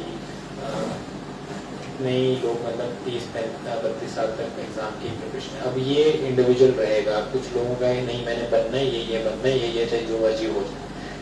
मेरे हिसाब से ये ठीक है, आप 2-3 अटेम्प्ट रखो अपने माइंड में कि मैं ये करूँगा, अगर ये नहीं तो बैक ऑप्शन उसकी तरफ चले जाओ। बट जिंदगी अपनी जिंदगी की साख अपने इस एग्जाम के साथ नहीं जोड़नी है। This is one way to contribute to the society, that's also मतलब इसके ऐसा नहीं है कि यही करना है आपने, अगर आप ये नहीं कर पाए तो इसके अलावा बहुत ज़्यादा एवेन्यूज हैं जिनमें आप आगे बढ़ सकते हैं। तो अपने साथ को इस एग्ज़ाम के साथ कतई ना जोड़ें, मैं इस एग्ज़ाम यही मेरे को डिफाइन करेगा, आपको ये एग्ज़ाम डिफाइन नहीं कर रहा है। आपके इसके एग्ज़ाम के अलावा भी आपकी ज़िंदगी है, आपके पास और भी ऑप्शंस हैं, आप उनको एक्सप्लोर करो। एक एग्ज़ाम क्लियर करने से कोई इंसान भगवान नहीं बन जाता, कोई उसके ज़िंदगी में सारे दुख दर्द कष्ट पीड़ा मिटने हो जाते हैं। सब नॉर्मल इंसान हैं, हम सभी ह्यूमंस हैं, तो सबको एज इट इज़ लाइफ जीनी होती है, खुशी होती है सबको जिसका एग्ज़ाम क्लियर हो। ट्रू, उसको डिनाई नहीं करेंगे, अपने एग्ज़ाम क्लियर किया, enjoy your success, enjoy and उसके बाद जब भी सेटलिंग हो जाता है you just like a normal human being. हम भी काम कर रहे हैं, जिन्होंने एग्जाम देके कुछ और किया है, कोई प्राइवेट सेक्टर में अच्छा काम कर रहे हैं, देयर आल्सो वर्किंग, वो भी संतुष्ट हैं। एंड में सेटिस्फेक्शन की बात आती है ना, सेटिस्फेक्शन आपको कहाँ से मिल रही है और आपकी पारिवारिक स्थिति भी इसमें काफ़ी महत्वपूर्ण होती है। जॉब तो जॉब है, जॉब के साथ अपने परिवार को नहीं भूलना आपने, वो खुशियाँ आपको परिवार ही दे पाएगा। जो स्फीयर्स है डिफरेंट यार लाइफ के, जो जॉब आपको प्रोवाइड करेगा वो जॉब ही प्रोवाइड करेगा, जो परिवार आपको खुशी देगा वो परिवार ही देगा। अपने सारे इन खुशियों को एक पिटारे में नहीं बोल देना कि मैंने एग्जाम पे सारी खुशियाँ मेरी डिपेंडेंट है, उसके अलावा आपकी ज़िंदगी है उसको भी इंजॉय करें, है ना। सर मेरा क्वेश्चन है मॉक इंटरव्यूज। सर आपने मॉक इंटरव्यूज दिए थे, सर कितने दिए थे, मतलब उसकी क्या इम्पोर्टेंस है, और सर मॉक इंटरव्यूज और रियल इंटरव्यू में क्या सिमिलैरिटीज और ये सवाल है। तो कोविड के टाइम मैंने घर से ही मॉक इंटरव्यूज दिए थे, ऑनलाइन दिए थे। मैंने टोटलिटी आई थिंक मैंने तीन इंटरव्यू दिए, मॉक इंटरव्यूज, 3 मॉक इंटरव्यूज दिए। 2 मैंने घर बैठ के दिए वीडियो कॉन्फ्रेंसिंग के थ्रू, एक just to get the feel of it, just to get the hang of it. एक मैंने दिल्ली जाके जब मेरा इंटरव्यू था उससे 3 दिन पहले या 4 दिन पहले मैंने मॉक इंटरव्यू दिया था, तो बस इतना ही दिए थे। उनसे क्या रहता है, यस मतलब मॉक इंटरव्यूज आपको एक वो जो दिल की धड़कन इंक्रीज होती है ना, वो फील लेनी है आपने। होता है जब आप गेट खोलोगे, आपने सामने एग्जामिनर को देखोगे, आपके दिल की धड़कन इंक्रीज होगी, एंग्जाइटी किकिंग करेगी, वो सब फील आती है।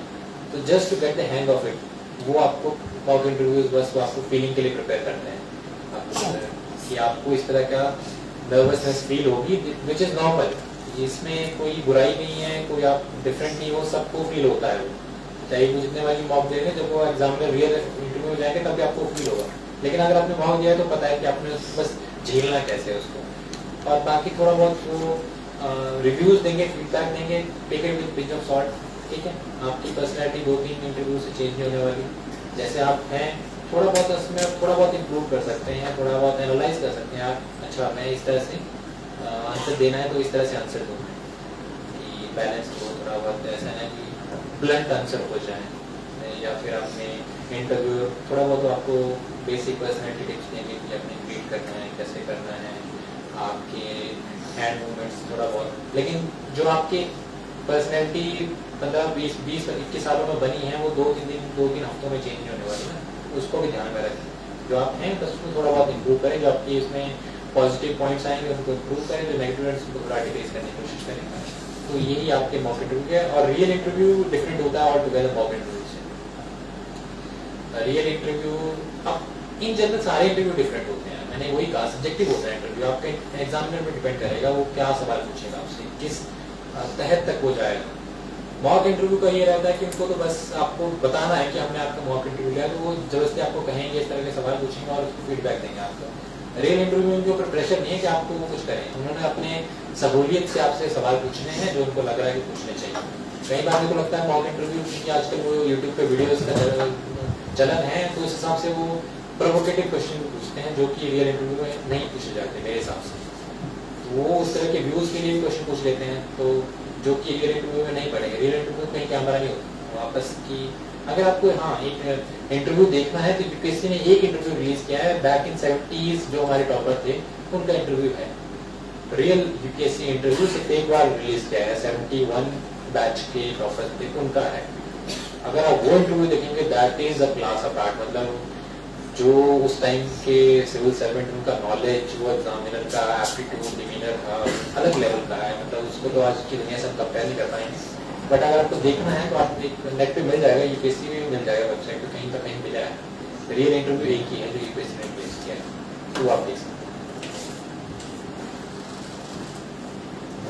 लास्ट के 1-2 क्वेश्चंस हैं किसी के पास तो बोलो, उसके बाद आप।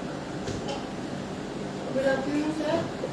सर मेरा ये क्वेश्चन है कि सर किसी भी एग्जाम की प्रिपरेशन स्टार्ट करना इजी होता है, तो सर उस जर्नी में टीके रहना मुश्किल होता है। बहुत सारे बच्चे जो है बीच में गिव अप कर देते हैं, तो मतलब हम कैसे टीके रहे उस जर्नी में भी। बहुत सही बात है कि तो इसका आंसर आपका उसी सवाल में है जब आपने स्टार्ट करी एग्जाम की प्रिपरेशन। जब आप स्टार्ट करोगे तो व्हाई शुड बी क्लियर कि आप क्यों करना चाह रहे हैं, आपकी वो मोटिवेशन क्लियर होनी चाहिए। अगर आप पीयर प्रेशर में कर रहे हैं, फैमिली वाले कह रहे हैं तब कर रहे हैं, तो आपके पास एक एक्सक्यूज बन जाता है, यार एग्जाम मैं तो करना ही नहीं चाह रहा था, मेरे पेरेंट्स ने मेरे को डरा दिया तो मेरा तो मन है नहीं, तो आप क्विट कर जाते हैं। तो उस तरह से अगर आपने कहा खुद का डिसीजन है, आपने अच्छे से एनालाइज किया कि मैं क्यों इस एग्जाम को लिख रहा हूँ, तो वो आपका जब आपने क्यों आंसर पहले कर लिया होगा ना एग्जाम प्रिपरेशन स्टार्ट करने से पहले, तो जब आप डिमोटिवेटेड फील करेंगे तब आपको वही क्यों आपकी हेल्प करेगा कि अच्छा मैंने इसलिए प्रिपरेशन स्टार्ट करी, ये मेरे रीजन, तो अगेन आपको हेल्प करेगी इस जो घड़ी है उससे आगे बढ़ने की। बाकी हर कोई इंसान हर टाइम मोटिवेटेड तो रहता नहीं है, वो एक वेव होती है, कई बार आप बहुत एक्साइटेड फील करते हैं मैं तो कर ही लूँगा, कई बार आप डाउन फील करते हैं, which is part and parcel of the cycle, life cycle जो होता है हमारा एग्जाम प्रिपरेशन का, उसका पार्ट है ये, उसको एज इट इज़ लेना चाहिए। हर कोई इसके थ्रू गुजरता है, कोई इम्यून नहीं है इससे कि उसको इसमें वो हमेशा मोटिवेटेड रहता है पूरे एक साथ। तो उस टाइम जब आप डिमोटिवेट फील करें, आप अपने जो भी जिससे आपको रिलैक्स होने में मदद मिले, आपके फैमिली मेम्बर्स से बात करें, दोस्तों से बात करें, घूमने जाएं और उस क्वेश्चन को ढूंढें, उस क्वेश्चन को याद करें जिसने आपने स्टार्ट करी थी प्रिपरेशन की, क्यों मैं एग्जाम की प्रिपरेशन करनी चाहिए। तो डिसीजन आपका होना चाहिए जब भी आप एग्जाम की कोई भी एग्जाम की प्रिपरेशन करें, किसी के पीयर प्रेशर में आके ना करें कि यार वो कह रहे हैं इसलिए मैं ये एग्जाम की प्रिपरेशन कर रहा हूँ। अपना डिसीजन लो यार, कि मतलब फेलियर को भी आपने लेना है तो अपने खुद के ऊपर लेना है, ऐसा नहीं करना यार कि एग्जाम नहीं हो रहा, मेरा तो मन था ही नहीं शुरू से इसको करने में। वो एक्सक्यूज देते ना यार ये तो पेरेंट्स ने कहा था मेरे को तो मैंने कर दिया, ये बार तो मैं छोड़ रहा हूँ। तो जब आपका डिसीजन खुद का होगा, आपका मन कहेगा कि हाँ मैंने करना है, तभी आपको मोटिवेशन आएगी। मेरा क्वेश्चन ये है कि हमने बचपन से अभी तक यही सुना है कि हमें गिव अप नहीं करना चाहिए किसी भी फील्ड में। और सब वो गिव अप ना करने की लिमिट कब तक है, हम कब तक गिव अप ना करें एक फील्ड में? हमने सभी एफर्ट्स डाल दिए, उसके बाद भी नहीं हो रहा है, उसके बाद हम क्या करें, कब तक ना करें गिव अप?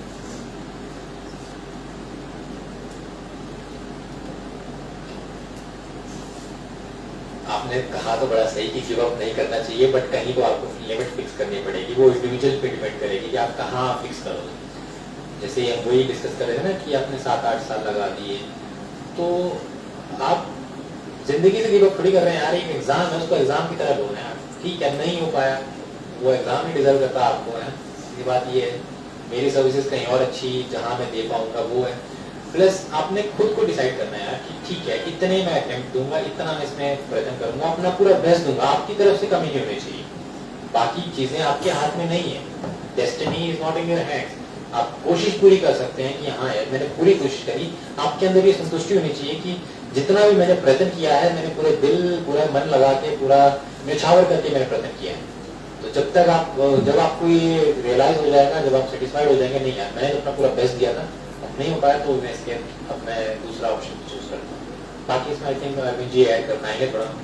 मेरे को ये लगता है कि जैसे एक मिनट चाहिए आप प्लीज।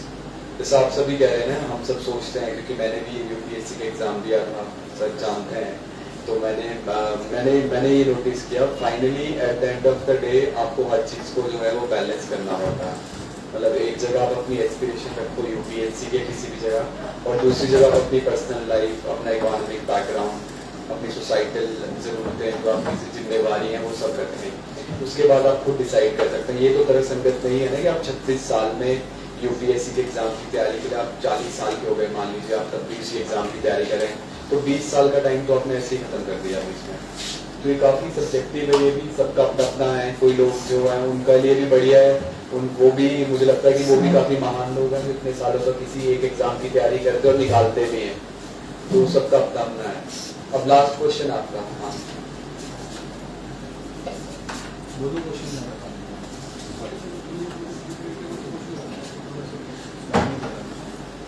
माइक पे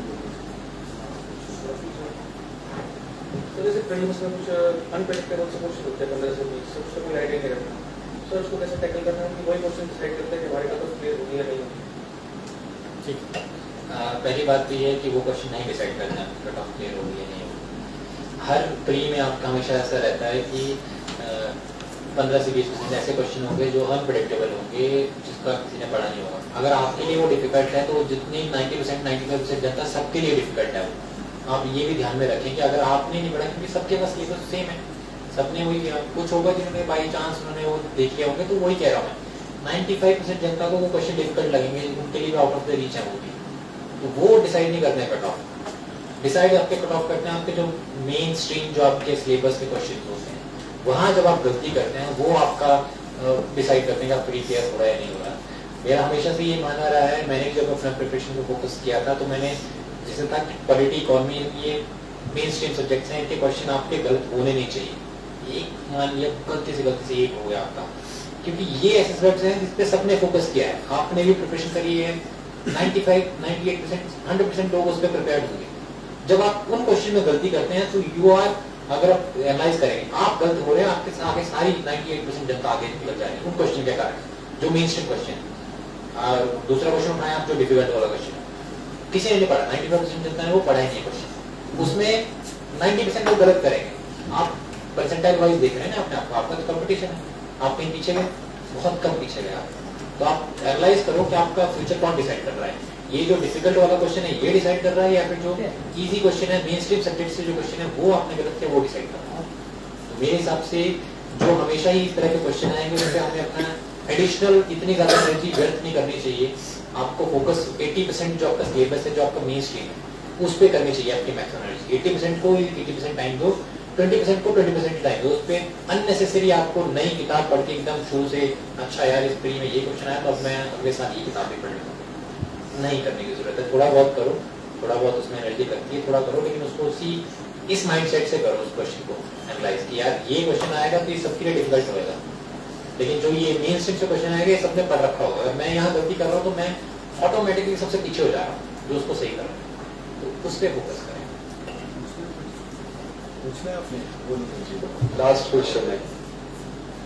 गुड आफ्टरनून सर। सर, हमें बीएससी करने के बाद यूपीएससी की प्रिपरेशन कर देनी चाहिए या अल्टरनेट के तौर पर एमएससी वगैरह कर देनी चाहिए? ये भी सब इंडिविजुअल इंडिविजुअल उस पर डिपेंड करेगा आपका बैकअप ऑप्शन क्या है। अगर आपने सोचा है कि बस मैंने यूपीएससी करनी है, एग्जाम देना है, तो आप स्टार्ट भी कर सकते हैं, लेकिन साथ में वही ना अपना बैकअप ऑप्शन सबका अलग हो सकता है। मैं जॉब कर रहा था तो जॉब के बाद मेरा यही बैकअप ऑप्शन था, यूपीएससी नहीं होगा तो सिविल सर्विसेज करेंगे, स्टेट सिविल सर्विसेज करेंगे, ये होगा तो वापस जॉब में लग जाएंगे। नहीं इतना तो मैंने ग्रेजुएशन तो कर ही रखी है, जिंदगी में कहीं ना कहीं तो सेटल हो ही जाएंगे। तो उस तरह से आपको अपना सिचुएशन, सबकी डिफरेंट सिचुएशन रहती है, मैं आपके बिहाफ पे नहीं कह सकता आपकी फैमिली बैकग्राउंड क्या है, इकोनॉमिक सिचुएशन क्या है, आपके पास क्या वेन्यूज हैं, ये सब के अलग होते हैं। उसको आपको एनालाइज करना पड़ेगा कि आप कितना रिस्क ले सकते हैं, क्या आपके पास बैकअप ऑप्शन है, उस हिसाब से आपका डिसीजन लेना है। अगर आपने करना ही करना है, आपको लग रहा है, if you think you can, you can.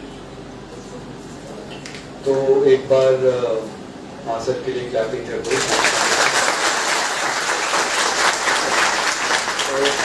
अब मैं सर का थैंक यू करूंगा कि सर ने अपने इतने बिजी शेड्यूल से टाइम निकाला। जाते जाते मैं लास्ट में कविता हर जगह सुनाता हूँ लगभग, और मुझे लगता है कि काफी मोटिवेशनल कविता है, और जो स्पेशली यूपीएससी की तैयारी और इस तरह की कर रहे हैं उनके लिए वो काफी फायदेमंद है। उसकी वही पंक्तियां मैं आपको सुनाऊंगा। सोमलाल त्रिवेदी जी की कविता है और सर ने आप सबने सुनी होगी कि लहरों से डरकर नौका पार नहीं होती, कोशिश करने वालों की कभी नहीं होती। तो उसकी लास्ट पंक्तियां इस तरह से है कि असफलता एक चुनौती है, इसे स्वीकार करो, क्या कमी रह गई देखो और सुधार करो, जब तक न सफल हो नींद चैन को त्यागो तुम, संघर्ष का मैदान है छोड़कर मत भागो तुम, कुछ किए बिना ही जय जयकार नहीं होती, क्योंकि कोशिश करने वालों की कभी के साथ मैं आशा करता हूँ कि आप सब कोशिश करते रहेंगे, और कल को आप में से कई लोग सिविल परीक्षा और भी जो भी एग्जाम रहते हैं जिसमें आप देश की डेवलपमेंट में अपना योगदान दे सकते हैं वो आप करेंगे। सर का एक बार फिर से आप सबकी तरफ से थैंक यू, और आप सबको भी थैंक यू सो मच।